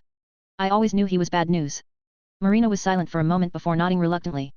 I just didn't know how to say no back then, she admitted, hugging her arms around herself. He confessed so suddenly, and I didn't want to hurt his feelings, so I agreed. Ari rolled her eyes. You're way too nice for your own good, sis. Then, a teasing smirk spread across her lips. That's why you need a man like Blake. Marina's head snapped up, eyes wide. What? Ari chuckled. Oh, come on. Don't think I haven't noticed how you've been looking at him. She leaned closer, her voice dropping to a playful whisper. You like him, don't you? Marina's whole face turned crimson. And no. I mean he's your boyfriend. How could I? Sure, Ari drawled, clearly unconvinced. But it's okay, sis. I get it. Blake's, well, he's something else. She let out a dreamy sigh before shooting Marina a mischievous grin. And honestly, I wouldn't mind sharing. Marina nearly fell into the tub. Ari. What? He's amazing, and we both like him. Ari flicked some water at her sister. Besides, Blake could probably handle both of us. Marina gasped, scandalized. I can't believe you just said that. Ari giggled. Oh, please, like you haven't thought about it. She leaned in closer, her teasing tone turning sultry. Just imagine it, sis. Enough. Marina clamped her hands over her ears, refusing to listen any further. But despite her protests, a small, traitorous part of her mind entertained the thought for a second too long. Ari burst into laughter, thoroughly enjoying her sister's flustered state. All right, I'll stop for now, she relented, raising her hands in surrender. Marina huffed, still red-faced, but a small smile tugged at her lips. The tension that had clouded her heart all evening began to fade, replaced by a newfound warmth. Ari tilted her head, watching her sister carefully before speaking again, this time more sincerely. Look, all I'm saying is, you deserve someone who makes you happy, sis. Whether it's Blake or someone else, don't settle for less. Marina blinked at her, then slowly nodded. Thanks, Ari. Of course. Ari grinned, reaching out to pull Marina into a warm hug. Now, enough sulking. Let's just enjoy a nice, relaxing bath together, okay? Marina chuckled softly, finally feeling at ease. All right. Ari suddenly moved again, pinning Marina down. Shockingly, her fingers slipped on her chest. Ah. Ari, stop it. Feeling a tingling sensation, Marina let out a startled cry. The book says doing it more than twice a day is bad for your health. Oh? What does that mean? You'll have to explain it to me thoroughly. And just like that, the sisters spent the rest of the night laughing and teasing each other, their bond stronger than ever. Reworked. Comment. 8 comment. Vote. Chapter 16. The next morning, at exactly 10 o'clock, Blake exhaled deeply, his crystalline blue eyes flickering with satisfaction. The divine energy within him had grown significantly, about half the strength of a low-class devil. In less than 4 days, he had achieved what would take others weeks, a testament to just how extraordinary his unique technique was. 10 already? That means it's the weekend, he muttered, glancing at the clock. Might as well take Ari and Marina out shopping. Marina's been through a lot, she could use the distraction. With that, Blake hopped out of bed, ran through his morning routine, and got dressed before heading straight to the Akizuki household. Standing at their doorstep, he knocked lightly. Through his heightened senses, he could tell both sisters were in the same room, their heartbeats slow and steady. A small smile tugged at his lips. Still sleeping, hey? Lazy little kittens, he murmured, amused. He decided to wait rather than knock again, enjoying the quiet morning. But then, a sharp, oppressive presence hit him from the distance. A wave of malice, thick and suffocating. Blake's gaze sharpened. Just as he tensed, footsteps echoed down the street, and a familiar voice, one dripping with venom, cut through the air.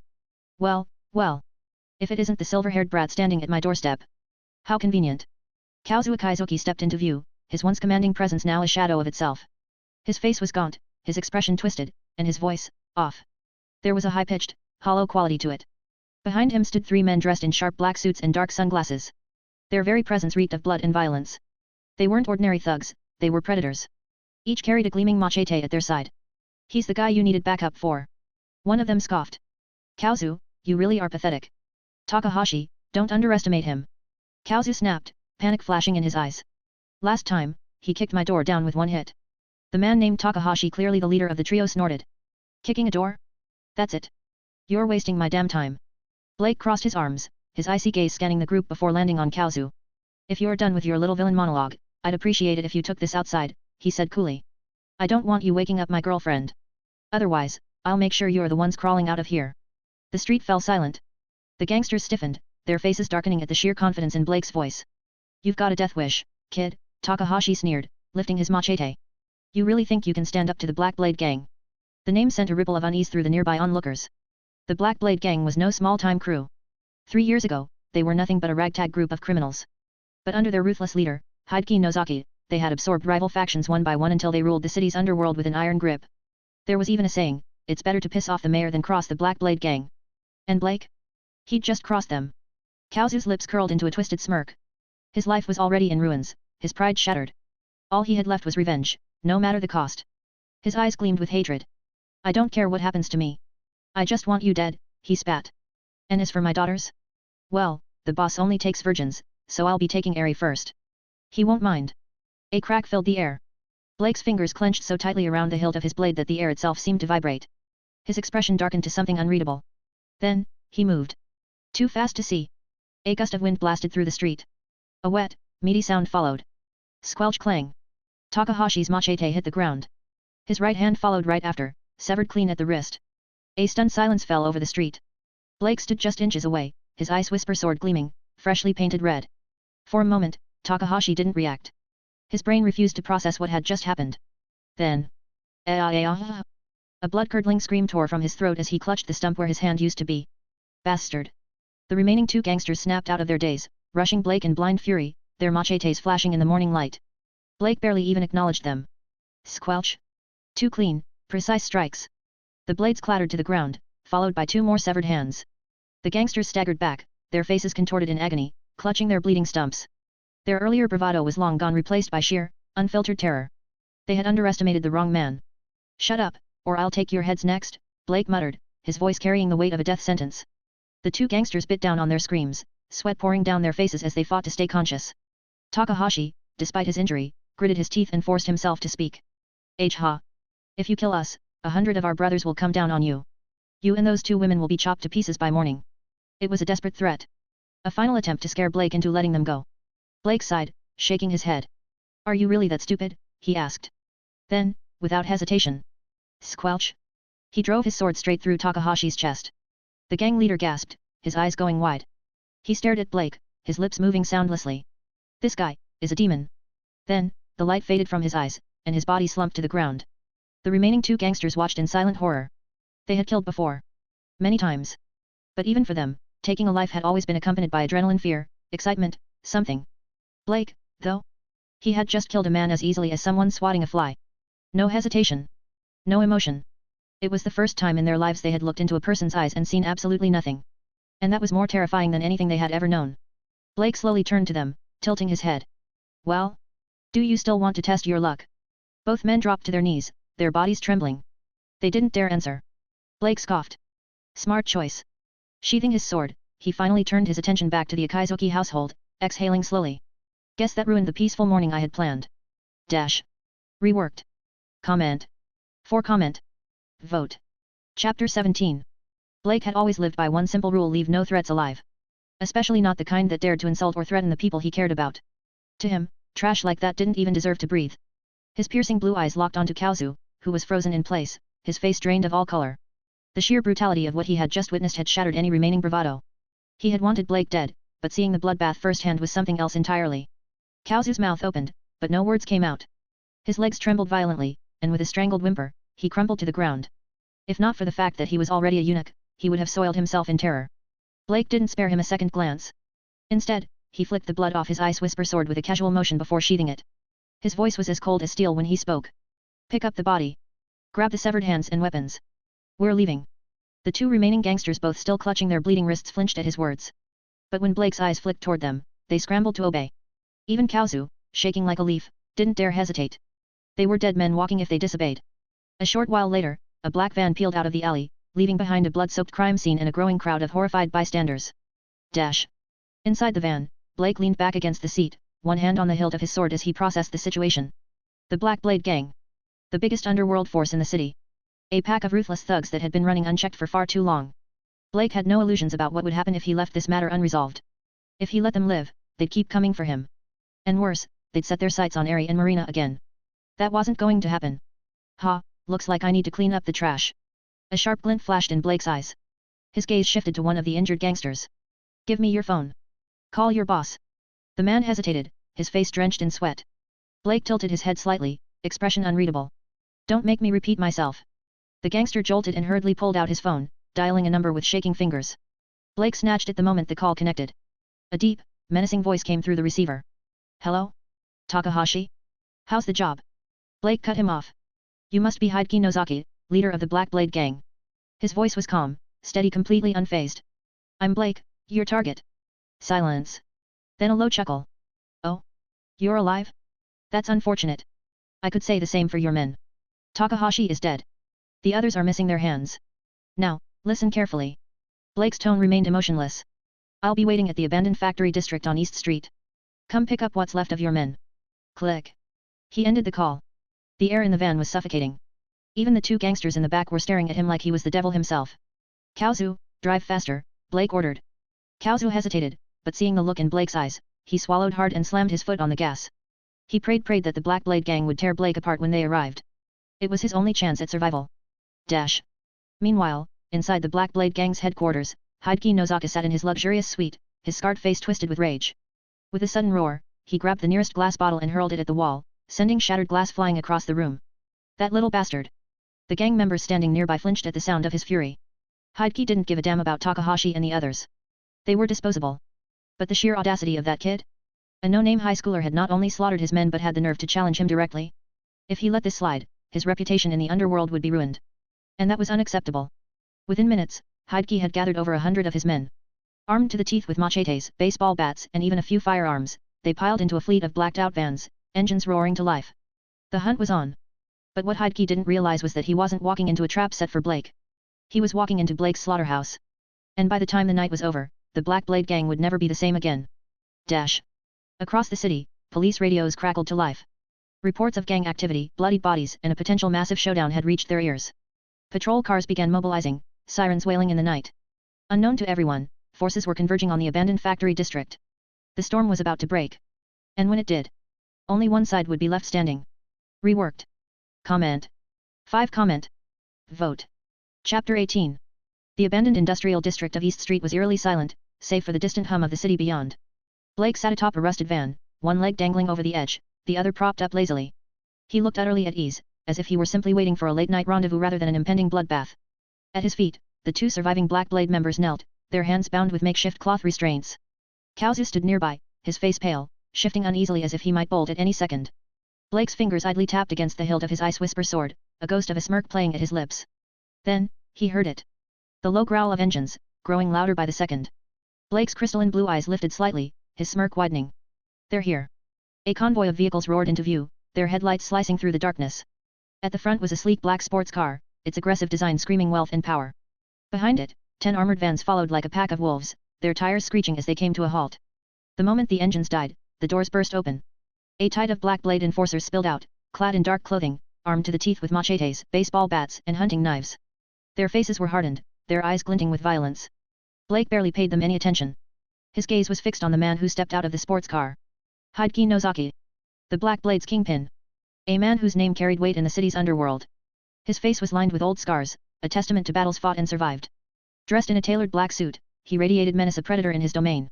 2 towering bodyguards flanked him, each wielding machetes nearly as long as a man's arm. Their sheer size made them look more like walking tanks than men. Then, without warning. Ding! A system notification flashed across Blake's vision. Mission issued. Destroy the Black Blade Gang. Reward, 100 fortune points. Blake blinked once, then dismissed it. Like I needed more reason to wipe these bastards out. Hideki strode forward, his gaze locked on the young man standing defiantly before him. Kid, he growled, his voice low and dangerous, you've got some nerve. Blake didn't respond, watching him with an unreadable expression. Hideki continued, stepping closer until only 10 feet separated them. You think kidnapping my men was a smart move? I'll give you one chance. Hand them over, kneel, and beg for mercy. If you do that, I might let you live. The Black Blade members behind him grinned, expecting to see Blake crumble. Instead, Blake let out a quiet chuckle. Arrogant. He tilted his head slightly. No. You're overestimating yourself. With a single, fluid motion, he leaped down from the van, landing with cat-like grace. His ice whisper sword gleamed under the flickering streetlights. To me, you're nothing but ants, Blake said coldly. And I brought you here to crush you. Before anyone could react. Slash. Slash. Slash. The blade flashed. A heartbeat later, the 2 bound men and Kaozu collapsed, their heads rolling across the concrete. 3 kills. Instant. Precise. Merciless. The air was thick with the scent of blood. The severed necks gushed crimson, staining the ground beneath them. For a moment, the 100 gangsters stood in stunned silence. Even Hideki's face darkened. He had ordered Blake to release his men, not slaughter them like cattle. The blatant disrespect, the utter disregard for his authority, this was an open challenge. Then. Ha ha ha ha. Hideki's laughter echoed through the lot, rough and unhinged. He wiped a hand across his scarred jaw, eyes burning with fury. Good. Very good. He exhaled, his nostrils flaring. It's been a long time since anyone dared pull something like this in front of me. The grin vanished from his face. Kill him. Tear that bastard to pieces. The moment the words left his mouth, the Black Blade Gang surged forward like a tidal wave. Blades gleamed. Boots thundered. Murder filled the air. But Blake? He simply exhaled. Pathetic. Then he moved. Slash. Slash. Slash. A single step forward, 1, 2, 3, and the first 3 men fell, clutching their throats as blood poured from deep, precise cuts. The 4th barely had time to scream before Blake twisted around him, sword carving through his ribs like a hot knife through butter. He didn't stop. Blake darted between them, a phantom among men. His movements were flawless, fluid, an artist painting death with every stroke. 1 man. 10 men. 20 men. The ground became slick with blood and bodies. They outnumbered him 100 to 1, yet not a single blade touched him. To Blake, these thugs moved in slow motion. His perceptual distortion ability, his enhanced ether energy, his unnatural stamina, they made him untouchable. And the gangsters realized it too late. Their numbers didn't matter. Their weapons didn't matter. They were sheep in a slaughterhouse. Dash. From the sidelines, Hideki watched, his fingers twitching. The men he'd spent years training, his most loyal killers, were being butchered like they were nothing. And Blake? He wasn't even breathing hard. The blood on his sword wasn't a hindrance. The corpses piling up around him weren't slowing him down. If anything, he was enjoying it. For the first time in years, a cold chill ran down Hideki's spine. What the hell is this kid? As if sensing his fear, Blake turned his head slightly, locking eyes with him across the battlefield. The smirk returned. Reworked. Comment. 7 comment. Vote. Chapter 19. The night air was thick with the stench of blood and fear. The abandoned factory, once filled with the thunderous roars of men ready for battle, had turned into a graveyard of the fallen. Blake stood at the center of it all, his frost whisper dripping crimson, its once pristine blade now bathed in blood. His expression remained eerily calm, unbothered, as if the slaughter around him was nothing more than an inevitability. The Black Blade Gang, once proud, once confident, now trembled like cornered animals. Their weapons shook in their hands. Their breath came in ragged, terrified gasps. This guy, he's not human. The same thought ran through their minds, over and over, clawing at what little sanity they had left. Even Hideki, their ruthless boss, felt the weight of it. These were his best men, hardened killers who had earned their reputations through blood and brutality. And yet not one had even grazed Blake. How could a single man stand against 100 and emerge untouched? Blake took a slow step forward, his boots squelching in the pooling blood beneath him. His icy blue eyes scanned the remaining gangsters, sending chills through their spines. Weren't you going to destroy me? His voice was mocking, laced with an eerie calm. Why stop now? The few still standing flinched, some instinctively stepping back. But there was nowhere left to run. The air thickened, heavy with an aura so oppressive it crushed the last shreds of their will to fight. Some dropped their weapons entirely, their knees threatening to buckle. Heidke's face twisted pale one second, livid the next. He had finally realized the ugly truth. They had kicked an iron wall. And now, that wall was coming down on them. Dash. A click. Then another. Blake's ears picked up the subtle sound of safeties being flicked off. His eyes narrowed. 16 of them have guns. The first volley of gunfire tore through the night. But Blake was already gone. Ducking, weaving he moved like a spectre, each bullet missing him by a breath. Then. Swish swish swish swish swish. A blur of silver. 5 men dropped heads rolling, their lifeless bodies slumping to the ground, still clutching their weapons. The surviving gunmen froze, their hands trembling on the triggers. What? It was impossible. They had him surrounded, aimed, and yet, before they could even pull the trigger a second time, he had already killed 5 of them. The next second, he vanished again. A flicker in the darkness. Then, the wet sound of steel piercing flesh. One after another, the remaining gunmen fell, their choked gasps the only sounds before their bodies hit the blood-soaked ground. To the rest of the gang, it was as if death itself was walking among them, cutting down lives with each silent step. And suddenly, the panic set in. "Our run," one of them screamed, his voice cracking. Like a broken dam, the last of the Black Blade members turned and bolted, their weapons clattering to the ground. Their only thought now was escape. And Hideki Nozaki? He was already gone. The moment he realized the truth, he had spun on his heels and fled into the night. The great underworld boss, the feared kingpin of Black Blade, was running like a scared dog. All his power, all his men useless.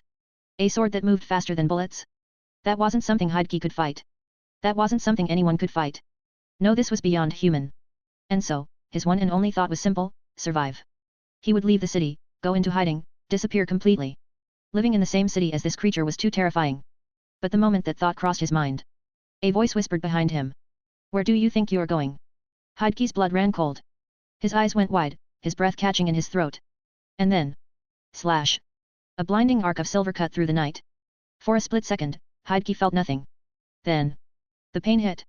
His legs gone. His body hit the ground, skidding across the concrete, blood pouring from the severed stumps where his legs had once been. The agony was unbearable. And then he screamed. A sound so raw, so filled with pain, it echoed through the empty factory, mingling with the silence left in Blake's wake. Dash. Blake stood over him, expression blank, watching as Hideki writhed in his own blood. A kingpin reduced to nothing. He slowly crouched down, tilting his head slightly. "You should have known," Blake murmured, voice low and calm. "Some things in this world, you just shouldn't provoke." Hideki shuddered, his body convulsing in pain. But Blake? He just smiled. And raised his sword one last time. Reworked. Comment. 6 comment. Vote. Chapter 20. Spare me. Please. I'll give you everything, the Black Blade, my men, just let me live. The once mighty Hideki Nozaki was reduced to nothing. He lay in a growing pool of his own blood, his severed legs twitching, his face twisted in agony. Dignity? Power? They meant nothing now. Survival was all that mattered. Slash. Blake didn't respond. Instead, he drove his sword through both of Hideki's hands, pinning them to the ground like an insect on display. Another blood-curdling scream tore through the night. Hideki's body convulsed, the pain unbearable. His once proud hands, the hands that had orchestrated countless murders, betrayals, and power plays, were now utterly useless. Escape was no longer an option. Blake pulled his blade free, the crimson streaked steel gleaming under the factory lights. He turned away, his work not yet finished.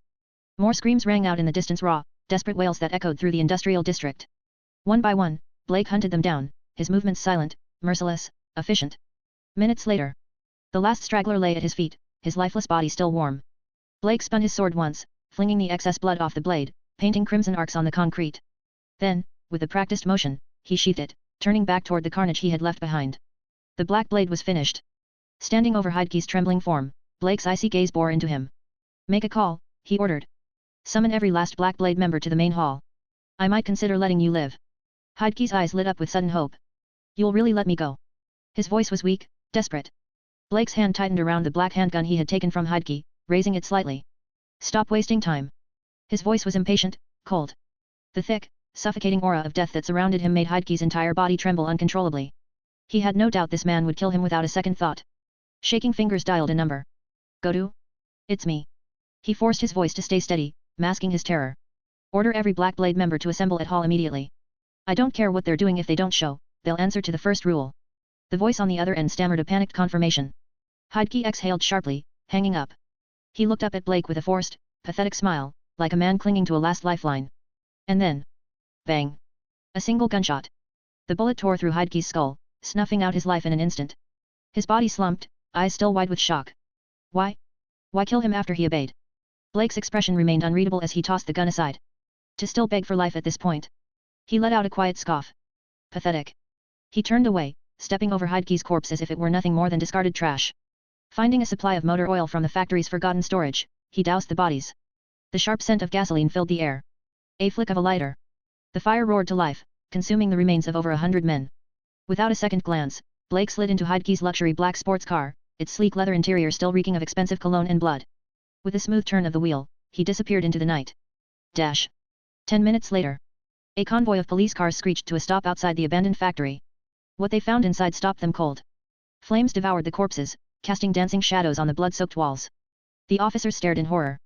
Some staggered back, bile rising in their throats. A few turned and vomited outright. The Black Blade group had been under surveillance for some time. The police had been preparing for a large-scale raid. But this was something else. The captain stepped forward, his face grim. Captain, these are confirmed Black Blade members, an officer reported, his voice tight. Looks like a turf war. The captain frowned. A turf war? But who else could match Black Blade in this city? No answer came. Because deep down, they all knew the truth. This wasn't the work of a rival gang. This was the work of one man. And that thought sent a chill through every officer present. Main hall. As the police tried to make sense of the massacre, Blake had already moved on to the next phase. Using the car's GPS, he pinpointed the Black Blade's main headquarters. Pulling up to the lavish building, he took a moment to observe it. Golden lights, intricate carvings, grand pillars. A monument to wealth and arrogance. A slow smirk spread across his lips. Leaving the roots intact only invites trouble. Two young guards stood at the entrance, their postures relaxed, expecting to see their boss step out of the luxury car. Instead, they saw a silver-haired stranger, dressed in black, stepping out with a sword in hand. Their confusion turned to alarm. Who the hell are we? Swish. 2 clean strikes. The guards didn't even have time to scream. A thin red line appeared across their throats then, blood sprayed, and their bodies crumpled, choking on their own lifeblood. Blake didn't slow down. He stepped over their corpses without a second thought, his expression devoid of emotion. After killing so many, he had long since stopped wasting time on unnecessary effort. There was only one thing left to do. End the Black Blade. Completely. Reworked.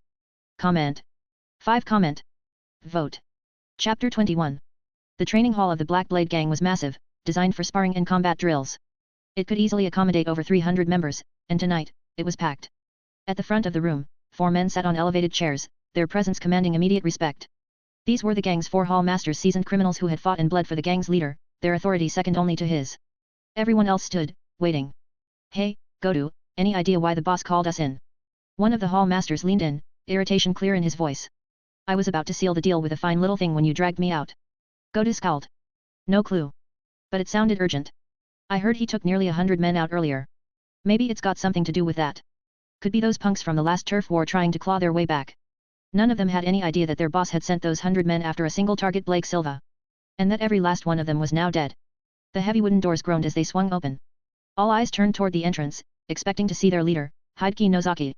Instead, a lone figure stepped inside. Blake. His silver hair shimmered under the dim lights, but it was the blood-streaked sword at his hip and the quiet storm of killing intent radiating from him that sent a chill through the room. Is everyone here? His voice was calm, but the cold edge in his tone cut through the silence like a blade. Godu frowned. They're all here. Did the boss send you? His gaze flicked to the sword, unease settling in. The other hall masters weren't as slow to realize the danger. Their eyes narrowed, their hands subtly drifting toward the weapons at their waists. Blake didn't answer. Instead, he reached back and shut the doors, locking them with a quiet click. Then, he moved. A blur of motion. A flash of silver. Godu gasped, his hands clutching at his throat as blood spilled between his fingers. His knees buckled, and he collapsed without another word. Shit. He's an enemy, one of the hall masters roared, ripping a pistol from his jacket. The others followed suit, weapons drawn in an instant. But it didn't matter. Gunfire erupted, the sharp cracks echoing through the hall. The gangsters fired wildly, bullets tearing into walls and shattering lights, but none found their mark. Blake weaved through them like a phantom, his sword an extension of his will. Every strike was precise, every movement effortless. One by one, they fell, throats slashed, chests punctured, lives snuffed out before they even understood what was happening. The battle lasted no more than 10 minutes. Then, silence. The air was thick with the scent of blood. Corpses lay in heaps, the floor slick with crimson. In less than 2 hours including travel time, Blake had wiped out one of the city's most dominant gangs. If it weren't for the trip, he could have done it in 30 minutes. Ding. Mission complete. Reward, 100 luck points. Current luck points, 225. The system's notification echoed in his mind, but Blake barely reacted. He exhaled sharply and dropped into a chair, finally allowing himself to rest. His muscles ached, his strength nearly spent. Between the relentless combat and the continuous use of his sensory dampening ability, exhaustion had begun to creep in. Still, he felt no remorse. No guilt. Killing this many in a single night might have shaken most men. But to him, it was just another step forward. These scumbags had chosen their fate the moment they crossed him. More importantly, they had dared to threaten Ari. That alone had sealed their doom. A sudden vibration cut through the silence. A phone. Blake glanced down and spotted it lying beside one of the corpses. He reached over and picked it up. An unread email. Sender, Yuta Miki. Recipient, silver-haired lord. Dash. Subject, a humble request. White-haired lord. We are members of the Tiger Gang, former enemies of the Black Blade Gang. We humbly request your protection and acceptance. Dash. Blake's lips curled slightly. Well, he muttered, nudging the corpse of a hall master with his boot. Looks like this guy was playing both sides, or maybe the Tiger Gang set him up. Either way, it wasn't his problem. He tapped the screen and dialed the sender's number. The call was answered almost instantly. Hello. A nervous voice stammered on the other end. Blake leaned back, his tone unreadable. It's me. A sharp inhale. Lord. Will you accept us? I'm calling for one reason. Handle the police for me, and I'll give you the Black Blade Gang's territory. Dead silence. Then. What? Are you serious? Believe it or don't, Blake said flatly. I can always give it to another gang. No, we'll handle it. You won't hear a peep from the cops. Good. Blake hung up without another word. Becoming a gang boss in this mundane world? That held no appeal. But using gangs to clean up his messes? Now that was useful. Comment. 7 comment. Vote. Chapter 22. Through surveillance, the Tiger Gang had witnessed the carnage at the assembly hall. The sight of a single silver-haired youth slaughtering over 300 armed men had almost made them wet themselves in fear. However, the leader of the Tiger Gang, Yuta Miki, considered himself clever. Initially, he thought he would be the first to pledge loyalty to this godlike figure, seeing it as an opportunity. But to his surprise, the silver-haired young man simply handed over the Black Blade Group's territory as if it were a gift. Miki immediately mobilized the network of connections and power he had accumulated over the years to help Blake clean up the situation, shouldering all the blame himself. He also issued strict warnings to his subordinates not to provoke Blake. If the opportunity arose, they were to assist him to the best of their abilities. Soon after, the police had no choice but to withdraw, labeling the incident as a violent gang conflict. As for Akizuki Kaozu, who was found dead during the investigation, the police merely classified him as an unlucky bystander caught in the chaos. Blake, however, had no interest in the aftermath. After leaving the place, he went home, showered to wash away the scent of blood, and calmed himself to suppress the killing intent that had built up from his earlier actions. He soon returned to his usual self, gentle but with a faint air of mischief. His deep blue eyes, more captivating than ever, exuded a unique charm. After sending Ari a quick message, Blake enjoyed a restful sleep, only waking as dusk fell. Dash. Ding. Task issued, win over the Akizuki sisters. Reward, 30 fortune points. Ugh. Blake, just finishing washing his face, nearly spat out water, looking utterly bewildered. SIA, does the system seriously issue tasks like this? System task issuance is random. Tasks like this also happen sometimes. SIA's usually sweet voice had a hint of embarrassment, suggesting she too was taken aback by the nature of the task. So, the system is encouraging me to start a harem? How considerate, Blake muttered sarcastically as he hung up his towel. He then left for Ari's house. After ringing the Akizuki household doorbell, he heard footsteps approaching. Moments later, the door opened, and Ari immediately pulled him inside and shut the door. Blake, what happened this morning? Why did you tell us to stay hidden? Sitting on the couch, Ari clung to Blake's right arm, looking at him with curiosity. Marina, sitting to his left, also fixed her purple eyes on him. The sisters had been startled by Blake's early morning call, especially given its urgency, disrupting their sleep after a late-night conversation. It was chaotic outside today, Blake said simply, keeping his response brief. He didn't want to trouble them with the bloody details of what had transpired. Chaotic. Ari frowned, pouting slightly at his vague answer. But seeing his serious expression, she didn't press further. Both sisters were secretly pleased, it was clear he was worried about their safety. I'm going to take a shower. You two chat for a bit, Ari said suddenly, her brows relaxing as a mysterious smile spread across her face. She winked at Blake before darting off. Blake watched her leave, confused. Ari rarely bathed this early in the evening, usually, she preferred to do so late at night. What was she up to? Why is Ari sneaking glances from the corner after saying she was going to shower? Blake muttered to himself, noticing her gaze from the shadows. He couldn't figure out her game. Silva. Marina's soft voice broke the silence, her tone shy and hesitant. Yes, Blake replied, turning to her with a smile. He was surprised to see her blushing, her delicate face flushed with embarrassment. I. Marina stammered, struggling to find the right words as her hands balled into fists. She seemed to be summoning her courage but couldn't get her thoughts out, her voice barely audible.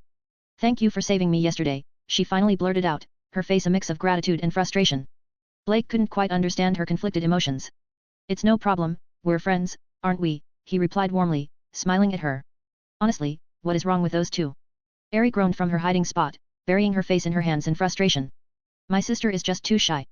Looks like I'll have to step in and use the final measure. With that, she sighed, pulling a small spray canister from her pocket, the same one Akizuki Kaozu had used against her. Comment. 10 comment. Vote. Chapter 23. In the Akizuki household living room, Marina sat stiffly on the sofa, her fingers nervously gripping the hem of her dress. Her violet eyes darted toward Blake, the very image of calm and confidence. She tried to force words out, but nothing came out the way she wanted. Why was she so timid? Eri had spent all night hyping her up, even making sacrifices to help her gain the courage to confess. And yet, every time she opened her mouth, the words came out wrong. Blake, noticing her discomfort, frowned slightly and reached out. Marina, are you feeling okay? Before she could react, his warm hand pressed against her forehead. No fever. The unexpected touch sent a shockwave through her body. Her face burned crimson, her purple eyes flickering with panic. Too close. Too close. Too close. She could barely breathe. This was the first time she had ever been this close to a man. Dash. A sudden exasperated sigh shattered the moment. That's it. I can't stand this anymore. Blake barely had time to turn before Eri stormed over, hands on her hips, looking like she was about to start a fight. Eri? What are you doing? He asked, confused by her outburst. His gaze flickered between her annoyed expression and Marina's panicked one. It didn't take a genius to realize that whatever was going on with Marina had something to do with Eri. Big sis, I'm sorry. But for your sake, I have no choice. Eri ignored Blake completely and turned to her sister. Marina's brows furrowed in confusion, but before she could react, Eri pulled a spray bottle from her pocket. And then, PSSHHH. She sprayed it directly into Marina's face. Cough. Cough. Eri, what the hell? Marina waved her hands wildly, trying to disperse the pink mist. She glared at Eri, her expression a mix of shock and irritation. But then, her pupils suddenly dilated, her breath quickened, and a strange heat spread through her body. Her expression quickly turned from annoyance to something else entirely. Blake, meanwhile, had gone completely still. His crystal blue eyes locked onto the spray bottle in Eri's hand, his lips twitching slightly. Is that what I think it is? Dash. Eri, looking far too smug, gave her sister a pat on the shoulder. Big sis, this is for your own good. Just relax and enjoy it. Then, she turned to Blake and huffed dramatically. Blake, this is as far as I can help you. Now it's your turn. Blake blinked. What? Eri crossed her arms and tilted her head. You heard me. Win over my sister. Blake felt like his brain had just short-circuited. What kind of insane situation was this? Not only was his girlfriend approving of him pursuing another woman, but she was also actively assisting in making it happen. This is amazing. And to think I was actually worried about how to complete that double date mission. I didn't expect Eri to take matters into her own hands. Realizing this, Blake grinned knowingly and gave Eri a subtle thumbs up. Dash. Eri rolled her eyes, but there was a faint smile on her lips. Men really are all the same. Still, she had to admit she appreciated Blake's honesty. If he had hesitated, if he had pretended to be noble, she would have looked down on him. But no. The man she had chosen? He owned his desires without any shame. All right, Eri added casually, just be gentle. It's my sister's first time, she can't handle someone like you going wild. Blake's eyes flickered with amusement. Got it. Dash. Game over for Marina. Just then, a soft, intoxicating voice broke through the tension. Blake, give me. Blake turned just in time to see Marina, fully dazed, her violet eyes glazed over with something dangerously close to desire. Her fingers trembling were already pulling at his shirt. Blake exhaled. Welp. No point in holding back now. Dash. From the sofa to the bed, Blake lay comfortably, a satisfied smirk playing on his lips. On either side of him, Eri and Marina slept soundly wrapped in nothing but silky white sheets. Their fair skin pressed against his, their arms draped around him like clingy octopuses. He exhaled. Now this is life. He had expected Marina to take a lot longer to warm up to him.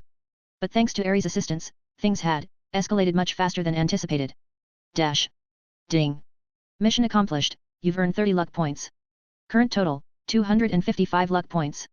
A notification chimed in his mind, but the system had been thoughtful enough to delay it until now. SIA was considerate like that, she never interrupted battles or other important moments. Blake chuckled. 255 luck points, not bad. His deep blue eyes flickered with thought. SIA, what kind of stuff is usually in a beginner-level lottery? SIA's voice purred in his mind. Master, beginner-level lotteries aren't great. It's mostly low-tier stuff like pistols or tissues. Blake raised an eyebrow. Tissues. Yab. Useless junk. But, there are rare items, SIA continued, like the 7 Excalibur fragments from High School DxD. Blake's interest piqued. Excalibur fragments. Though only 2 of them, the Holy Sword of Domination and the Holy Sword of Blessing, are available in intermediate lotteries. Blake's mind immediately raced through possibilities. In High School DxD, Zenobia had wielded the Holy Sword of Destruction, a blade so powerful that a single swing could carve a massive crater into the ground. Irina, on the other hand, used the Holy Sword Mimicry, which could shift its form at will, making it incredibly versatile. And yet, these swords were just beginner-tier items? That was insane. Blake's eyes gleamed with ambition. SIA, initiate the low-level lottery. Comment. 8 comment. Vote. Chapter 24. SIA, initiate the low-level lottery. Blake exhaled slowly, steadying himself. This was one of his favorite features, the multiversal lottery, a chance to pull anything from the farthest reaches of existence. Weapons, artifacts, powers, there was no telling what he might get. Understood. Deducting 30 luck points now. SIA's cheerful voice rang out. No spinning wheel. No glowing portal. Just silence. Then. Boom. Fireworks exploded in his vision, a shower of golden sparks illuminating the darkness. As the light faded, 2 rings materialized in midair, one black, one white. Congratulations, Master. SIA chimed. You've obtained the Judgment Ring from Chivalry of a Failed Knight. A solid beginner item. Blake's crystal blue eyes flickered as knowledge of the rings flooded his mind. Judgment Ring. Black Ring Sin, absorbs incoming attacks. White Ring Punishment, releases stored energy for a devastating counterattack. A slow smirk formed on his lips. The original owner of these rings had been a villain, but that hardly mattered. The ability to absorb and return attacks? That was an absolute cheat in battle. And now, it was his. Dash. Blake's excitement only grew. SIA, keep going. 3 more draws. The anticipation in his voice was unmistakable. The second draw was even better than the rings, a top-grade body refinement pill from a world called the Falling Star Immortal Cultivation Realm. SIA's voice practically sparkled as she explained. Master, this is a huge find. This pill will permanently enhance your physique, strengthen your energy foundation, and expand your ether reserves. Blake raised an eyebrow. A pill that could permanently boost his body and energy levels? That was far more valuable than any equipment. But then his luck crashed and burned. The third draw?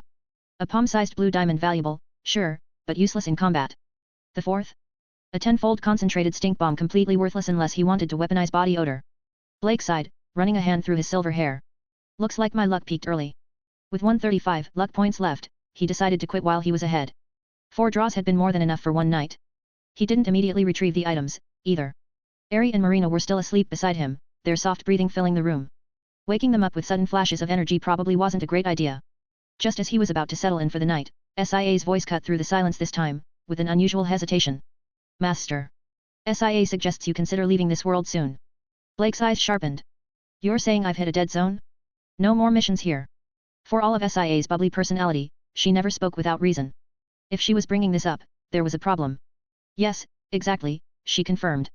Time in the High School DxD world is still moving while you're here. Every week you spend in this world equals a day passing there. Blake frowned, fingers drumming against the sheets. So if he lingered too long, he'd return to High School DxD with weeks of lost time, potentially missing opportunities or leaving people wondering where the hell he went. Not ideal. His gaze flickered toward Ari and Marina. They had just begun to trust him. Leaving immediately after earning their affection felt wrong. I'll stay for 1 more week, Blake decided. Leaving right after bonding with them would make me feel like a complete asshole. But SIA, as always, had a solution. Master, for just 30 luck points you can adjust the time flow. No matter how long you stay in another world, only a week will pass in High School DxD. Blake's tension melted. That was a game changer. That meant he could train, explore, and power up in other worlds without worrying about losing time in his original one. SIA, I owe you one for that. Hehe, Master is welcome. Blake let out a contented sigh, finally relaxing. The day had been long, brutal, and exhausting, but it had also been productive. He had secured powerful new items, gained a loyal partner, and now had a path forward. Good night, SIA. Good night, Master. Her soft voice faded into silence, leaving only the sound of slow, steady breathing. The tick of the clock. The rise and fall of his chest. For now, all was calm. But in the days to come? That would change. Comment. 10 comment. Vote. Chapter 25. The week passed in a blur of warmth and stolen moments. During the day, Blake accompanied Ari and Marina on dates, strolling through bustling shopping districts, enjoying quiet cafe conversations, and indulging in the simple joy of companionship. At night, their connection deepened. It was a life of comfort, a glimpse of what could be but never what should be. Blake knew better than to get too comfortable. News spread quickly that Masato Uno had died in a car accident and Kazuo Kaizuki had been gunned down in a gang shootout. Ari barely batted an eye, muttering, Bad people always get what they deserve, while sipping her tea. Blake chuckled softly but didn't comment. Marina, on the other hand, looked visibly relieved.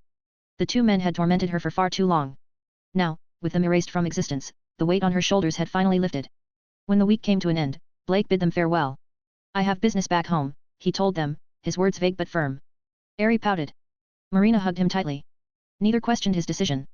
With 30 luck points he adjusted the time flow between worlds before stepping away from the fleeting comfort of peace. Because no matter how tempting it was to stay, he had unfinished business elsewhere. His sister, Leah, was still out there, suffering under their family's cruelty. And until he tore down the ones who hurt her, he had no right to rest. Phew.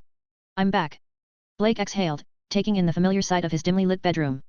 The transition between worlds always left him feeling a little off balance, like stepping from a dream into reality. His gaze lingered on his surroundings.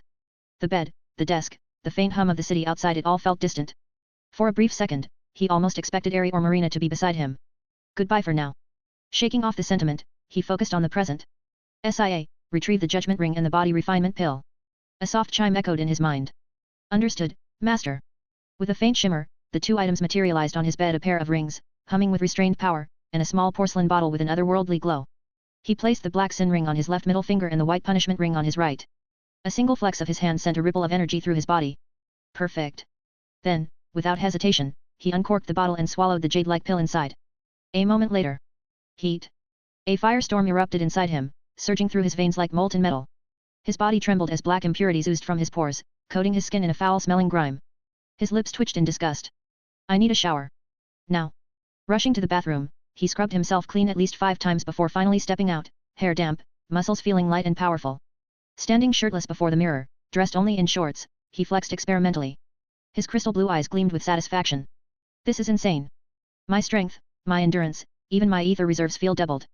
A casual punch into the air sent a sharp crack echoing through the room. Half a ton of force. Maybe more. With his full strength? Easily a ton. Walls? Gone. I could probably take on a mid-class devil now. But high-class devil? That was another story. Their magic could level mountains, and while the judgment ring could absorb damage, it had its limits. Still, this was a massive step forward. He wasn't just surviving in this world anymore. He was thriving. Dash. The sun had long since set by the time Blake decided to head out. His fridge was almost empty after his extended absence, and he needed to grab some food. As he walked through the dimly lit streets, the quiet hum of the city felt almost too peaceful. His mind drifted to his past. There had been a time when loneliness had been his only companion. If not for anime and novels, for the stories that fueled his escape, he wasn't sure if he would have made it this far. But now? He had power. He had purpose. And soon. He'd have vengeance. Then, suddenly. The street light ahead flickered, and went out. A wave of malice rolled over him. His body froze. Not in fear, but in pure instinct. He wasn't alone. Slowly, he reached for Frost Whisper, unzipping the sword bag with deliberate ease. Come out. His voice was calm, yet sharp. I know you're there. A low, guttural chuckle echoed from the darkness. Well, you're not an ordinary human after all. From the shadows, a figure emerged, and it wasn't human. A creature stood beneath the broken streetlight, holding a serrated blade in one hand and a severed woman's head in the other. Its black horns twisted upward, eyes gleaming with a predatory hunger. Blood dripped from its razor-sharp teeth, the scent thick in the air. The creature stepped forward, grinning. Again a welcome from a stray devil, this just got interesting. Comment. 8 comment. Vote.